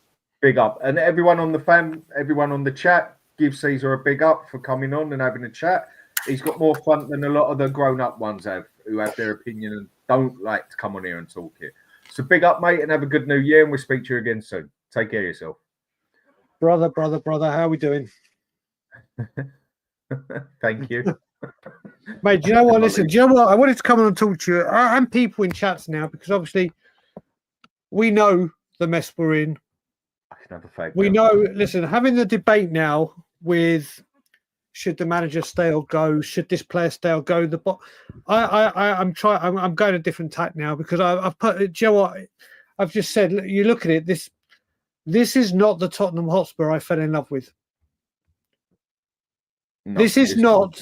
And I think people that watch your channel and my channel and in all these other channels, we've got a wide variety of people from around the world, different sexes, different ages, different races, different religions, everything different. But the one thing we all have together is our love of Tottenham Hotspur, is our love for this football club. Just doesn't mean we like it. But this is the thing I'm trying to get at, Dan, because I'm trying to reach out. I'm sick of, like I said to you, I think I spoke to you about this privately as well. I'm sick and tired of going over old ground and saying trophies, and then people go, oh, well, we're not entitled to trophies and this, and no, we're not. I can personally guarantee that every single person in your chat, when they started listening to their parents, grandparents, auntie, whoever it was, friends, whoever it was, brothers, sisters, got them into Tottenham Hotspur, they were sold this magnificent story of the great players, the great traditions, the great style, just everything Tottenham Hotspur stood for as a club. Not just on the pitch, off it, its traditions, its cultures, its heritage, its history. And now you look at it, and I don't know how anyone of any age, apart from if you're a brand new, brand spanking new fan, because your age, could say, do you know what? This is the Tottenham Hotspur I fell in love with. This is what I agree. And do you know what, Dan? This is. I'm tired of going down the are you stupid? Look at the manager or name calling and having arguments. And this is not the team I fell in love with. The team. Do you know what? I put a tweet out about this, and then someone read me the team. He goes, the team I was sold the dream with, as in the team he started watching. It had Gilzine, it had Greaves, it had all. Then I've had other people say Dave Mackay, Danny Blanchflower, Jim. It goes up and up and up, obviously, in their age. And I can go back to the Hoddle Waddle, even though I only saw the end of Hoddle, the Ray Clements, the Gary Mabbotts, the Paul Gascoignes. This is the club I fell in love with. This is a fucking shell. We've been possessed. The only way I can say it's like The Exorcist. There is I just don't understand how fans, and I'm like I've said, and people know, and Scott M, I can see who's in the chat, knows my change of tactics and the reasons I've done it. I am a staunch Levy out, as I always will be. I will fight as long as there are air in my lungs, blood coursing through my veins, and my heart's beating. I will not stop banging the fucking drum to get this person out of the club. But everything else we've tried ain't working. And I will continue. If I have to walk through 1,000 doors to open the door to find the right one, then I'll walk through 1,000 doors. If I have to walk through 10,000 doors, and I'm just looking at it, I can see people in your chat that obviously I don't know visually, but I can gauge their age range, or when you see them talking in the chat. This isn't Tottenham Hotspur. No.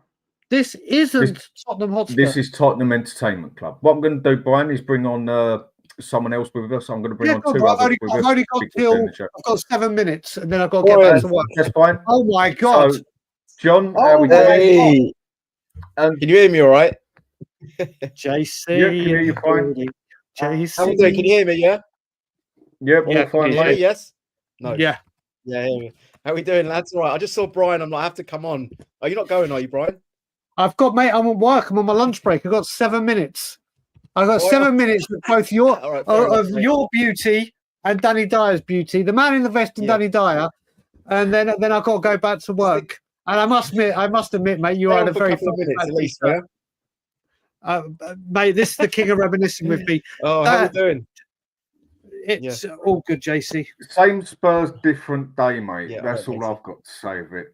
So come on then, seeing as you're on here then, what is your opinions of everything? Everything we're doing, from the manager to the players to the injuries Brian, to the whole bullshit crisis, basically. Do you know what? I kind of sussed it out. The game that I sussed out, Ange, was the Chelsea last season. As soon as I watched that game, I was like, he hasn't got a fucking clue what he's doing. That was the game for me that I went, something's not right here. Obviously, I was a little bit seduced by the first few games, I'll be honest. But I would say that there was a bit of a difference in those games. There was a balance to there's a way more balance to the setup of those teams who was putting out those opening few games. Bassoon was playing a little bit more of a disciplined role, screening the back line. Ever since then, ever since the Chelsea game, it's just gone way too frantic. Loads of players have lost form. It's kamikaze ball. And me and Brian were on a panel. Do you remember that with Ben and Sim? Yeah. And it was actually called Reasons to be Positive. And they said, "What do you reckon, John?" I went, "We ain't going to win a trophy under Ange." And everyone's like, "What? John, what are you talking about?" And everyone went, "Yeah." Everyone said it's going to win a trophy. What do you mean we're not going to win a trophy? We're bang on for top 4. Do you remember this, Brian? And I was just like there calmly saying, "We ain't going to win shit with this manager." And everyone was like, "What do you mean, John? Like, of course we're on for top 4." And then to you, who's on for top 4? Like, which clubs are on for top 4? And you listed them out, didn't you? You said Villa, Chelsea, Newcastle. And it was almost like they looked at me like I just spat in a baby's face by saying that.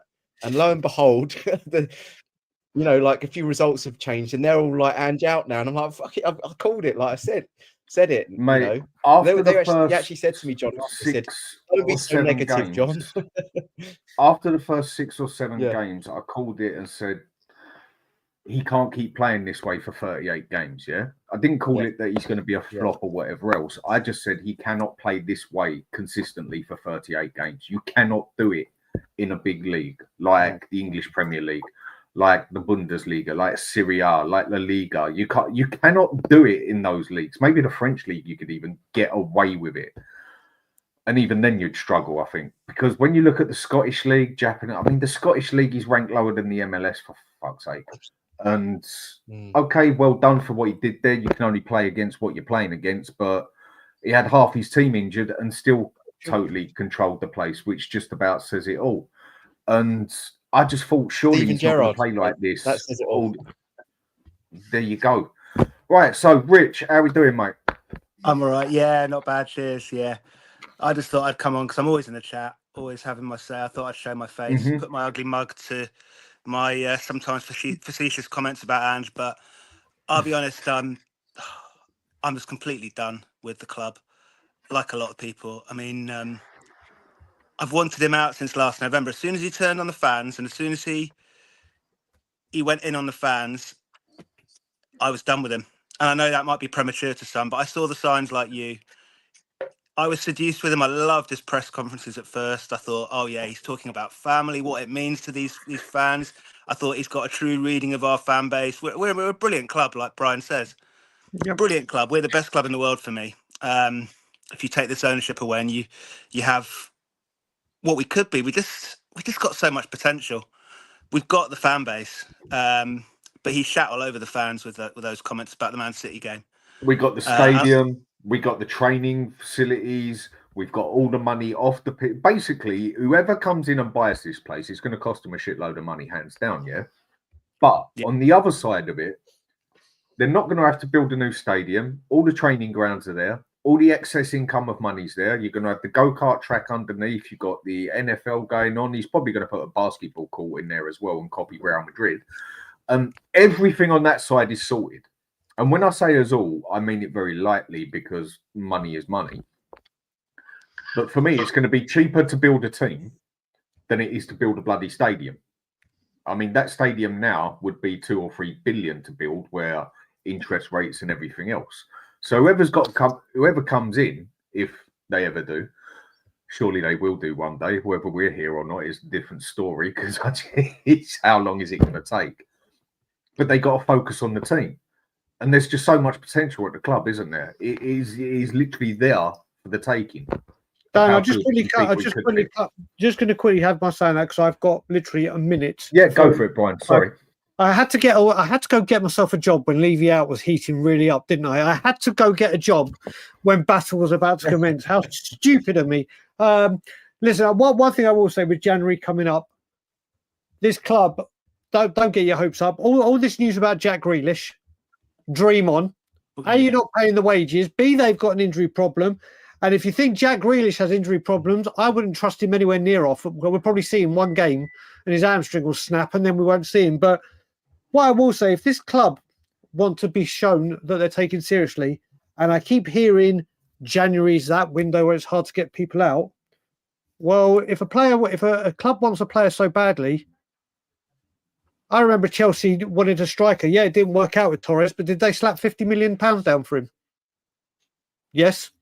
When players have needed big players to come in and make a difference, and the clubs have the money, have they gone and got it done at all costs? Yes. So now is the time. The things I don't want him to give him that. You know what I mean? If they really want to back him or whatever they do, they're saying we're after these players. We don't need kids. We've got enough of them. We don't need. I'm getting sick and tired of versatility as well. Just get a player who's elite. I'd rather get a person who's elite in one position than is very good or good in two. I don't know why we just can't go, do you know what? We need a right winger, not a right winger that can play left or can play behind the striker. Go get yourself a top quality right winger. Oh, we need a left back? Do you know what? I'm going to go get... When people used to buy Stuart Pearce or people like that, they go, could Stuart Pearce play left centre back as well? I thought he was a brilliant player, personally. Mate, but you know what I mean? Back in the day, you went for a player. If he could play other positions, that was fine. But if you needed a specialist player, you're like, we're going to go get that player, not this 3 positions covered by one player, because then you're going to just play him. You're going to pop him everywhere you want, and you're going to do them anyway. But like I said, I'm going to let you go because I've got to get back to work. But like I said, I will be starting a mini little Twitter campaign just saying this ain't my Tottenham or this ain't the Tottenham I fell in love with. If people see me tweeting it, and I know a lot of people in your chat are, I just need to get as much traction as possible. So if you see anything, please just simply retweet or comment to give it the traction it needs. Okay. Rich, it is always a pleasure, brother. We're speaking this week. JC, my man, I bow to you, sir. I know. I just saw you. I have to come on when I saw you. There we go. Everyone in the chat. Soon, yeah? Everyone in the chat, have a happy New Year to you too, Brian. And hopefully it's one where Spurs either win a trophy or Levy leaves or both. We can all dream. It's lucky for Spurs when the year ends in 5. And as always, Levy out. Take care, Brian. Good to see you as always, mate. Very good. Right. So big up to Ryan in the chat as well. How you doing, Ryan? What is it we have to do now? Where does it go? Do we get rid of Ange now, or do we wait until the end of the season, or until he's out of a couple of cups? Do we go and get a manager in now and then just to cover off till the end of the season and then go for a manager? Do we go and get a manager in now, basically, and sack Ange, who then can play the rest of the season, save as much as he can, get some training with the players and be ready for the next season as such? There's options there. What do we do? I mean... Can I go on this? You go for it, mate. Yeah, well, I think point one is I wouldn't spend a penny more on building this in the model of Ange for a start. Not a single penny. If you're going to keep him, fine. And you're going to just, whatever happens, come what may, you're keeping him till the end of the season. That is what Levy needs to do to save his arse and his face.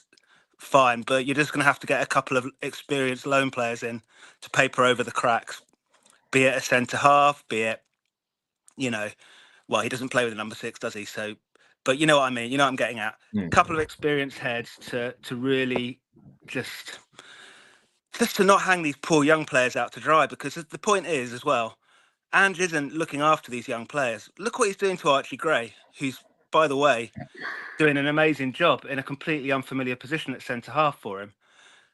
Bergvall looks a bit like what does he want from me? He doesn't look like Archie Gray. Just to stop you there a sec on the Archie Gray bit, yeah. Now I was very critical of us buying Archie Gray, yeah. Never had a problem with him, but it's just like everything that's so political in life now, let alone football. Like the minute you don't agree with it, you're a hater or you're bigger or you whatever they want to call you these days. And I just did not agree with spending 40 million on him when we obviously weren't going to play him that much unless we really had to, and he weren't going to get in his position. And I just think we could have spent that 40 million on a player we can use now. But we've used him as a right back. We've used him as a bloody left back. We've used him as a centre back. He hasn't played in his position. Yes, I think he's been absolutely smoked on wing backs a couple of times, not for his own fault. He's just playing how he's been told to. But I actually think he's held this centre back quite good. Yeah, right. He's been done a couple of times, but he's only young in that aspect, and he's not a centre back, and it shows. But credit where it's due at the end of the day. I think he's been pretty solid. Composed. I mean, what do you two think on him? Yeah, he's looked composed. Brilliant. Yeah, I think he's been good. I wouldn't say he's great. I mean, a lot of Spurs fans get overhyped with players, don't they? And they start to think he's without incredible, generational, and all this. No, you know. I think also because we are quite starved of anything to cheer about with our players, that all those players get kind of lofted up to these giddy heights, and they're not. I mean, we haven't got any great players anymore. Let's be honest. We've got good players. We don't have any star players anymore. If you go back to all the generations of Spurs teams we've had over the last 30 years, there's always been one or two star players in every single Spurs team, even the shit teams we've had, let's be honest. But now you couldn't say there's one great player in our team anymore. But there's a lot of good players and a lot of kind of players with potential. Gray's someone that's got good potential. He's, for his age, he's well ahead of his years, I'd say. Very composed on the ball. I like him. He's a bit of a foith, you know. It kind of reminds me of like on the ball, like, a little bit like that. And I would say he has got potential. He's got a high ceiling, but let's not get carried away. I mean, he's a good player, right? Not a great player yet. Not a great player yet. No, it's going to be a long way to go with him. That's what I've said. I've never dissed the fact that I think he's going to be shit or nothing like that. I mean, it was just he had no experience in the top league or anything. And I just personally think we could have spent that 40 million wiser for the moment. Okay, long run, it might all go good, but then again, it might not. We do know Mr. Levy, the top prick, loves clutching at straws and hoping he can make a pound out of a penny. But he's done all right. But he's nothing special for me yet because we haven't even seen him playing his position yet, have we? So these young players, I mean, they're sort of they're the players you get as add-ons. You get your main players and then you take a punt on some young players. You don't. For me, it's sort of desperation again. No planning from Lang and Munn. I mean, Lang and Munn, I mean, they've been a disaster. Munn arranged the Great Olympics about 20 years ago. He's got nothing to do with football, this bloke. You look at his history, he's not got a clue. Lang got sacked from Villa. I know Paratici's still in the background, and do you know what? I hope Paratici in the summer comes back, and they're building towards that, and they know it's a waiting game. Because I do rate Paratici. But well, he definitely got us the better players in, didn't he? I mean, yeah, there were some screw ups with what he got into us, but you're never going to get it all right. But I think we definitely saw the better players through him.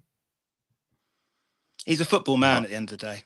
Munn is never a football man. I mean, I know that's not his salient role, but he's clueless, clearly. It's another complete waste of space, isn't it? Basically, when Levy even blatantly said, I am going to basically step out of this and let the football lot deal with it, he blatantly hasn't, or if he's meant to, he's done it a bloody wrong way. I mean, he's basically just gone and employed other businessmen, isn't he? It's another fool guy. And that's the thing. I think that's what's keeping Ange in his job, that because of the Ange, I won't call them what some people have called them, but the Ange fans, shall we just call them? Let's just call them that. Not necessarily Tottenham fans, but Ange fans. The point is that they're the ones at the minute that are buying, like I'm a season ticket holder, but I'm putting my ticket on exchange. Yeah, a lot of people say you should just leave it empty. Yeah, at the end of the day, I'm a Londoner, but I live near Doncaster, so it's a hell of a mission for me. I'm not giving up that season ticket because I love the club. Call me what you want, no problem. Call me, say I'm giving money to Levy, no problem, whatever. I love the club, always will. Levy will eventually hopefully go. I mean, I'm 45. I've seen the likes of Hoddle, Waddle, Ardila, Gascoigne. I'm not leaving this club before Levy does. He can fuck off. He can do one. Point is, I'll always be loyal. But at the minute, anyway, my point is the seats are getting bought by people who aren't necessarily Spurs fans. They're going for a day out. Son, the Korean fans are absolutely amazing. I've got absolutely enough respect for them. They're committed. But let's face it, when Son goes, maybe a few of them will stick around. But that season will be that stadium will be pretty much like a quarter empty if it goes on like this, and that will hurt Levy in the pocket. If Son goes, Son's time's coming to an end. If Son goes, I'm telling you now, all those Korean fans are going to piss off. I'm telling you. I speak to a lot of them, and I say, if Son leaves, would you stick around as a Spurs fan? And they all go, no, we've just bought him to the next. Look at the young player we've bought, who's got the potential to be their next superstar. Basically, they've rated. Yeah. Total PR, isn't it? Classic, isn't it? Total PR, isn't it? Yeah. I mean, even to the fact that we're on Netflix now. Yeah, even the fact that we're in Netflix now. Oh God! But that kid looks scared. I mean, you saw him come off the plane. He looks like, I know he's only young and English isn't his first language. He's gonna have to learn, but the pressure on that kid to, because he's gonna feel it. He'll be under no illusions that he is there not only to play, but he is there to basically make sure that the Korean fan base stay for Levy. And I feel so sorry for that lad. He just looks like a rabbit in headlights already. And don't get me wrong, he looks explosive, he looks quick, he looks direct, he looks like he could be a hell of a player. But it's, talk about commercial decisions and then the pressure on the kid. But yeah, that's what we've become, isn't it? So, with you two, what have we got to do now then? Like I said, I mean, I know I interrupted you, but it was just because you was making a point about that I wanted to bring up anyway. I mean, where have we got to go now? What have we got to do? Is it Ange out now? Is it Ange out later? The options? What do we do? I mean, John, I'll go to you first. Personally, and then Rich, you can carry on with everything you were saying. Yeah. So, I mean, I've been saying for a long time now that he's not the long-term solution, Ange. It's not going to work. You can see he's too stubborn. It's just not going to change. We're not going to win anything. But I would say that getting rid of him now is too knee-jerk. But I would say there still has to be parameters there. So if we fell below Everton, that then you'd have to go. Let's say we're 11th. I think we're 11th in the table now, right? If it got down to 14th, that has to be the threshold for him to go during the season. If he keeps it from this position here to, let's say, 5th, we're not going to get to 5th, but let's just say he goes up to the top half of the table, he keeps his job to the end of the season, and then he has to hit certain targets for Levy to keep him for the following season. That has to be 6th place in a cup. If he doesn't get a cup, he has to finish a cup and 8th place. Cup means Levy nothing might to consider Levy. it. No, I know, but that would be money. We'd accept that, right? We'd take a cup right now. Fan base would accept it, but Levy wouldn't. Yeah. Exactly. Fan base Levy would, but Levy right? wouldn't. But if he sees that the fans are getting behind Ange again after that cup, he might decide to keep him, though. But I would say if he doesn't win a cup, then he has to finish 5th. He has to finish 5th or 6th. He has to finish very strongly. But whether or not Levy might not still have that, right? No, I agree with that. I mean, for me, Levy as long as we're in the Europa, then I think Ange might have a lifeline on him. But if this fan base starts turning properly, Levy, in that aspect, he hasn't got a pair of balls on him at all. He'll just drop it. But then there's the other side of it as well. People say, we don't want the process again. This, I get it as well. I don't want a new fucking manager and have to go through all that bullshit again and everything. But sometimes you got to admit where you got it wrong. And Ange, we got it wrong, as in Tottenham, got it wrong. Yeah. He's got to go, as far as I'm concerned. And just because you get a new manager, it don't mean you've got to start a whole new process, if there even is fucking one, for God's sake. But it doesn't mean you've got to start it all again, does it? I mean, Rich, go on. With what you were saying earlier, go through the whole lot, mate. No one will interrupt you. Yeah, no, don't worry. To be honest, if I had my way, I'd get rid of him like November last year. But anyway, in terms of now, I'd get rid of him. And I wouldn't put Ryan Mason in charge. Whether you've got to say, you parachute someone in who may not want it, he may give the visa to leave like Potter just to take it, temporary charge till the end of the season. But it all depends on who's available. I mean, it shouldn't be our problem to solve. It's Levy's mess to solve this, you know what I mean? And it's only probably to save his own arse and his own reputation that he's keeping him there. He'd have sacked him by now. If it wasn't for the Ange fans and what an absolute shambles it's been, and the fact that Ange is there like his big bluffer mouthpiece, he is basically protecting Levy. And that's what upsets me about these Ange fans. It's preventing a real conversation about the board and about the direction of the club. They're blocking that conversation because they are literally just spamming the chat with it's like, I don't like to bring politics into anything, but it reminds me of, and I don't want to know Football is political. It reminds me of like the Boris, we back you Boris with Brexit stuff that was spamming everyone. It reminds me of that, and I'm not giving my view on that. I'm not asked about it. But in terms of this, it's just another story. They're indoctrinated. They're indoctrinated by this. I don't know what it is about this manager that makes them think that he can walk on water or something. He's absolutely awful. I've seen some awful managers. I've seen some caretaker managers. I've seen Pleat in charge a few times, Peter Shreves, the lot. None of them have been as absolutely hopeless as this bloke in setting up a team. There's no pattern to our play. How far back do you have to go? How far back do you have to go until you get a worse manager, would you say? Well, Ozzy Ardiles, a club legend, got sacked. Hang on a second. Got sacked for less. Let me stop you two there, and I will show you. I mean, this is obviously stuff that I picked up off Saba, off Stel and everyone else, but we all know Saba is the is the statistician out of all of this. There we go. There it is. And if I take away the banner quickly, there we go. Ange, I mean, and on the other one that I've got, Ange is actually doing worse than Christian Gross. Actually worse than Christian Gross was. Oh, yeah, show us the next. Show us the 90s managers. I mean, look at that. That is fucking atrocious. I mean, what the hell? That is terrible. And then we go and have a look at this at the league table. I mean, people were saying how our defence has improved, our attack has improved and everything else. Well, we've got the same goal difference that we did last season. We're 11th in the league. We've lost 9. How have we actually improved? And how can people actually... I honestly, I don't see how much... I mean, even look at this one. The past results we've had. I mean, Wolves, draw. Forest, lost. All right, Forest are on form. There's no two ways about it. But again, player for player, I think we have a better team. I mean, Liverpool goes without saying. But 6-3. Man United, struggling 4-4. I mean, that's what? 2 wins out of 10 games? 11 games? Something like that. I think it's 2 wins out of 10 games. How many more chances does this man get? Well, and especially with the fixtures. Well, the Ange. I mean, yeah. Go on, mate. No, I'm just saying the Anges will always make the excuse about injury. They're just going to. They just say it's injuries. They use that excuse, don't they? They said only when we get the full squad back will we know what Ange really looks like. That's going to be their fallback excuse, isn't it? That's what they're saying.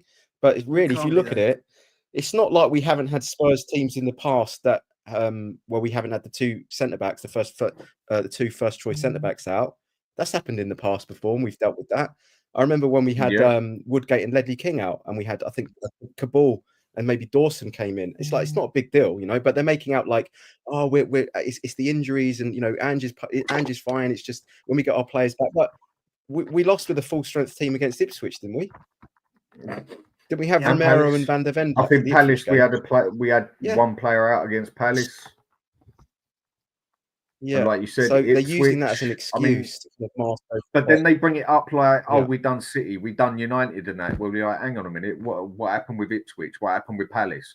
What happened with the other games that we should have won? What happened at Brighton? I mean, don't get me wrong, I think Brighton are very, very good. I think they are underestimated. But we was 2-0 up. What the hell happened there? Chelsea, 2-0 up, clean as day. And then next thing you know, they turned it on and we fell to shit. People seem to ignore that part of it.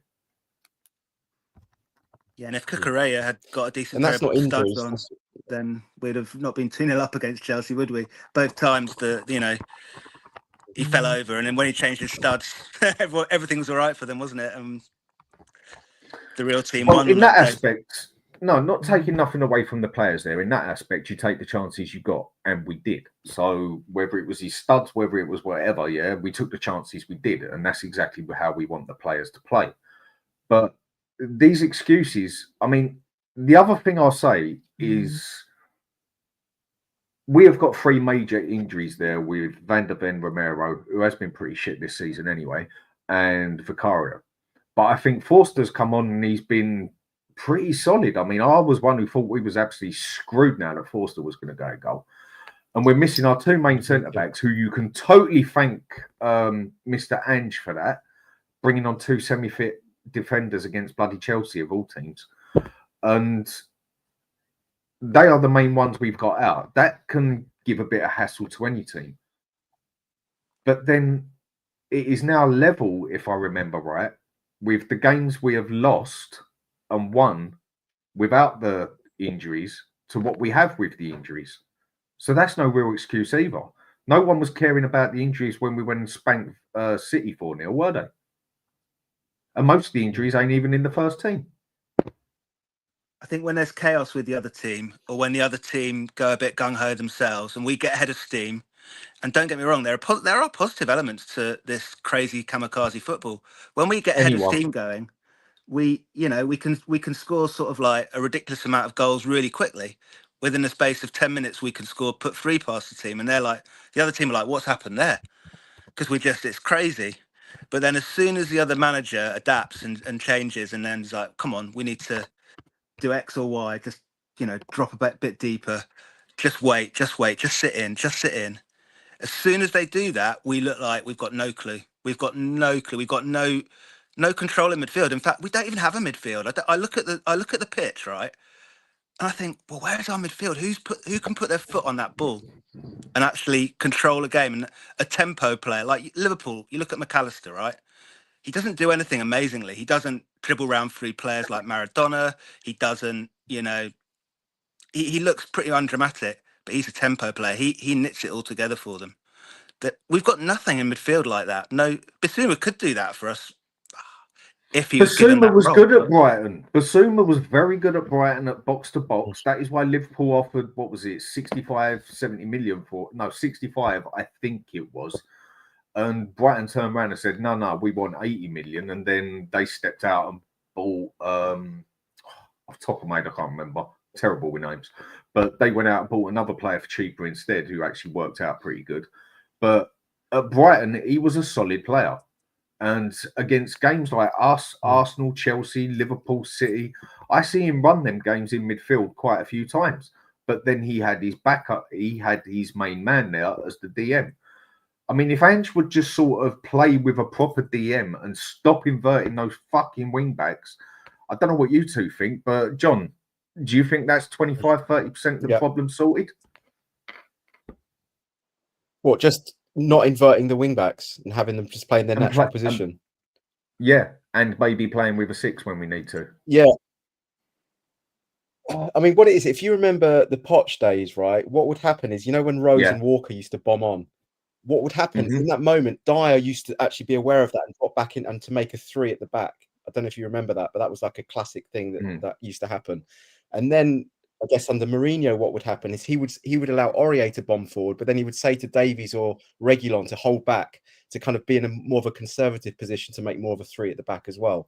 But with Ange, it's just like 2 at the back, wing backs are inverted, trying to create the overload in the midfield. And if they lose the ball, then we're fucked. And they just ball over the top into the channels, and then that's how we were hemorrhaging so many goals. So I mean, if he can just tweak it and just at least hold one of the wing backs back, in a slightly more conservative position, in many ways, a lot like Spencer's been doing, he's been holding a little bit more of a conservative position, then it could change things a little bit. But just the way it's going, it's just, you can't stem me that it's just going to be hemorrhage football. you know, and we're seeing that already. I mean, over the top, we haven't been done as many times this season. I mean, yeah, it's happened a few times in that, but we haven't been totally destroyed like we were last season. But the same thing that's happening again and again and again is down those wings. We are getting absolutely destroyed every game without fail. I mean, playing against Spurs, setting it up in tactics has got to be the easiest way to do it. Right, over the top when you got the chance, down the wings when you got the chance. They will fuck it up one way or another. Playing two inverted at the same time, telling them to be a 10, something they're not. Giving Maddison no space whatsoever to be a number 10, where he needs space to pass the ball. Not players sitting on his ass next to him and within 6 foot of him. Why don't Ange see this and we do? I mean, either one of you. Why? I just don't see it. He basically, he sees it as we're going to just go toe to toe. And so I'm going to rejoin because just give me 2 secs. All right, that's fine, mate. Yeah. Yeah. Can you hear me? All right. Yeah. Yeah, I can hear you fine. I'm frozen now. Okay. Well, you know what it's like with Ange. He thinks that the way to win a game is just to go toe to toe and just, you know, we'll score one more than you. He just sees it as it's like he's the boxing equivalent of a boxer coming out and just coming out with windmilling out and just going for haymakers in the first round without any defense whatsoever. And he thinks if we can just keep doing that, we might knock the opponent down and we might get the victory. That's how he sees that. That's his game plan, isn't it? Just haymakers. You know, in a boxing you score metaphor. 3, we score 4 attitude, isn't it? And that's it. You can't do that in the English Premier League. That is why I called it that. I personally did not see how he was going to play this way for 38 games. I thought, wait, he's doing it at the moment and everything and that, but is he going to play this way for 38 games? No, I did not think he would, but he obviously is trying to, isn't he? And I thought you just can't play that way. You can't do it. Yeah. You can't. I'm getting a little bit of buffering as well, so I might come off. I'm getting a little bit of buffering and it's getting stuck. I can still hear you clear as day. Yeah, if you want to jump off, feel free, and we'll speak to you again soon. I might jump off and come back on a bit later. Right. Yeah, if you want to. Why doesn't Ange see this crap? I think he does see it. I just think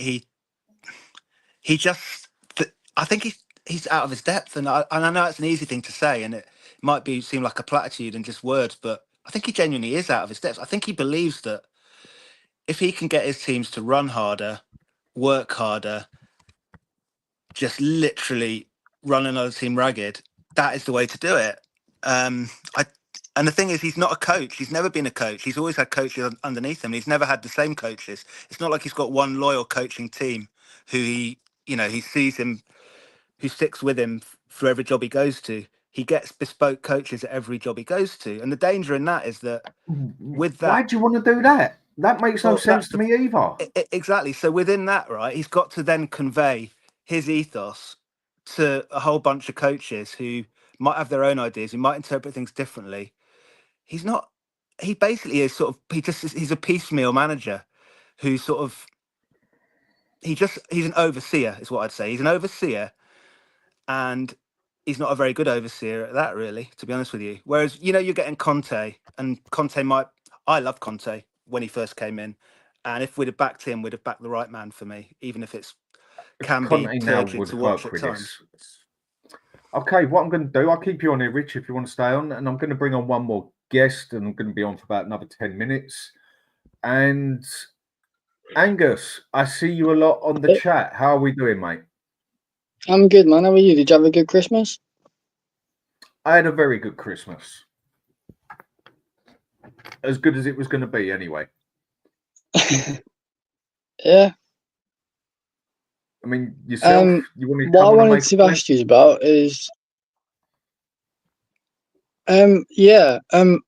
you go back and watch Ange at Celtic during the Champions League season, his last season, and then you see what Ange is all about.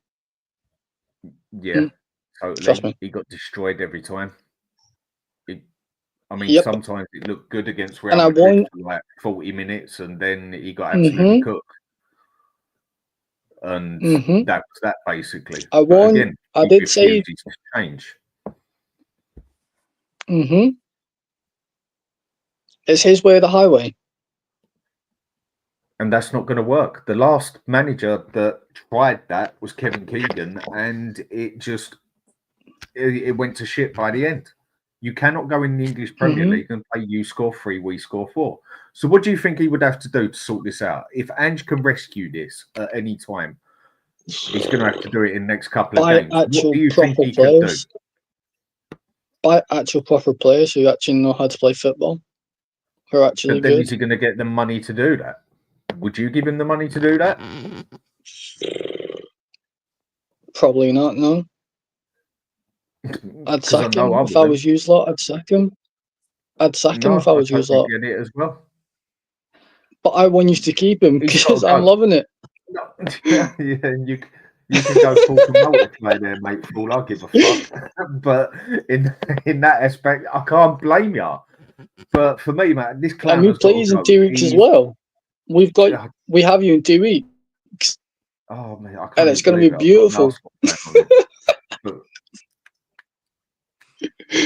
You know what? It's 2 days after my birthday as well, so. I mean, he's a disaster in the making. He's got to go. So, right, with the last points I make on here, Rich, where are we going to go? Not where have we got to go. Where are we going to go, do you think? Where is it going to go?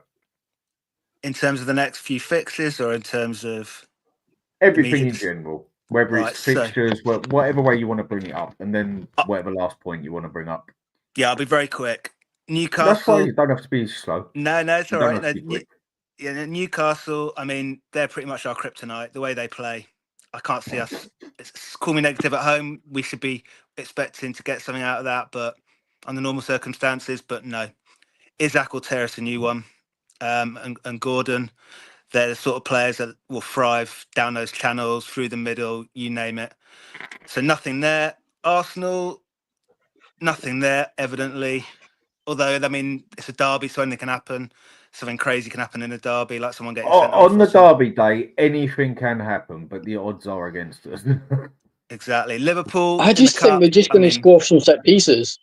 I just think we're just going to score from set pieces. You know what? That's exactly what you did last time, and this is what I mean by that. Sorry to interrupt you there, Rich, but this is what I mean by adapt. You totally adapted to that game and played a different style of football to how you do. You've played more defensive this season than you usually play, but you don't play out and out defense. That was what you went and done because you knew you were going to get a chance on a counter attack or a set piece that we would fuck up good and proper. And lo and behold, yeah, all right, you got it by the skin of your teeth on that one. But for me, we didn't conquer that game. We didn't control it. You didn't do nothing. It might have it doing on the stats. We was all over you. But we played into Arsenal's hands exactly how they wanted us to play. So I will not. You fell into a trap, hook, line, sinker. Exactly. Yes. So for me, that is not dominating a game. Even though a lot of Spurs fans were saying and still say we dominated that game, passes, crosses. Yes, we did, and maybe we should have scored a goal. But you played that way for a reason. To counter the way we played. We adapted. Exactly.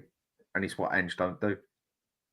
So go on, Rich, with what you were saying. Sorry to interrupt you. I just wanted That's all right. No, don't worry. So no point with Newcastle or the Gooners. Liverpool will probably absolutely, even if they put their reserves out, because we are decimated as well, they'll probably turn us over at the lane. And at that point, then there's a decision to make, isn't there? And I'm not doing Baldy's job for him. Over to you, Mr. Levy. But if there's a decent manager available, and everyone goes on about Terzic for me, I've done a tiny bit of very, very brief background reading.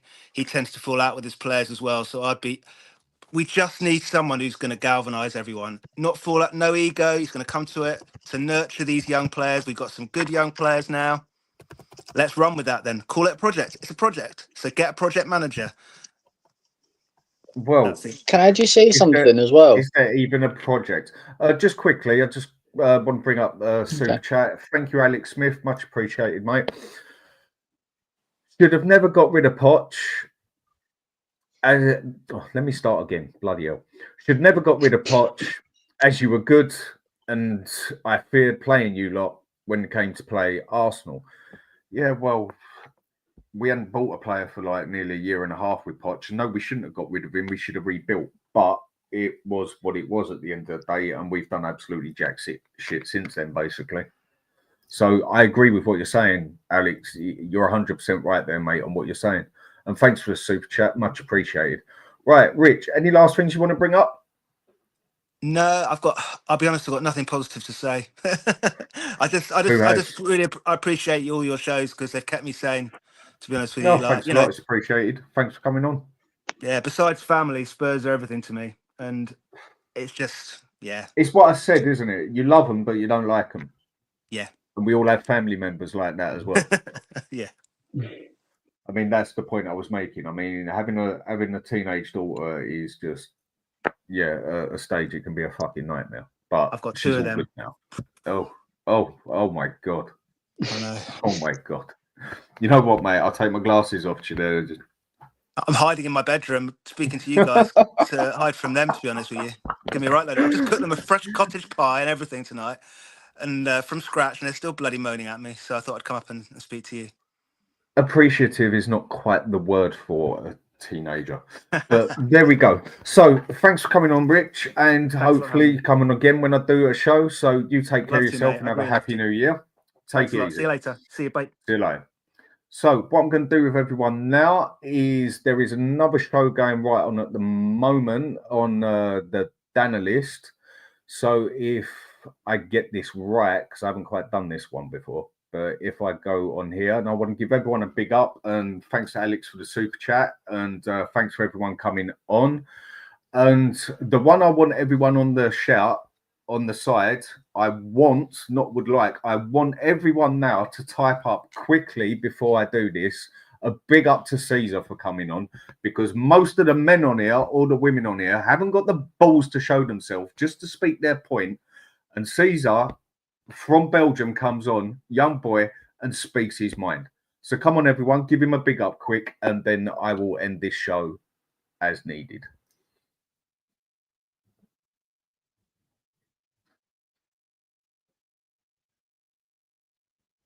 And yes, see, there we go. Big up Dan, big up chat and everything. And Rich, big up Caesar, mate. And Rob, big up to you, Caesar. Mark Cook saying big up to you, mate. And big up Caesar from David Green. Miss Bunny telling you. Peter Simmons telling you. Rob's told you. And also Archer, big up Dan, great show. Thanks a lot, mate. And big up Caesar, brave young lad. Braver than most Spurs supporters all day long. I mean, one thing I will say to a majority of Spurs fans is how about you grow up here and, you know, you got a problem, come on here and talk about it. But again, Caesar, well done for coming on, mate. Much appreciated. And to the rest of the panel and to all the guests. And what I will now do is try and do this for the first time. If I get it right, I get it right. If I don't, then I just have to deal with that one. So where do I find this on here? On customization, and we go down to redirect, and want everyone to go over to, where is it on here? Yes, onto the Spurs Danalist, and say I've dropped you on there. And everybody, for the rest of it, have a good day. If I don't speak to everybody, have a happy new year. Thanks for everybody. I couldn't have got this far up to 4K without everyone on here. It's much appreciated. So everybody, have a happy new year. Have a good night. And I will speak to you again soon. And when you go to Danalist, say I dropped you on there. Take care, people. And come on, you Spurs. I'm gonna turn it up and then I'm gonna take it down.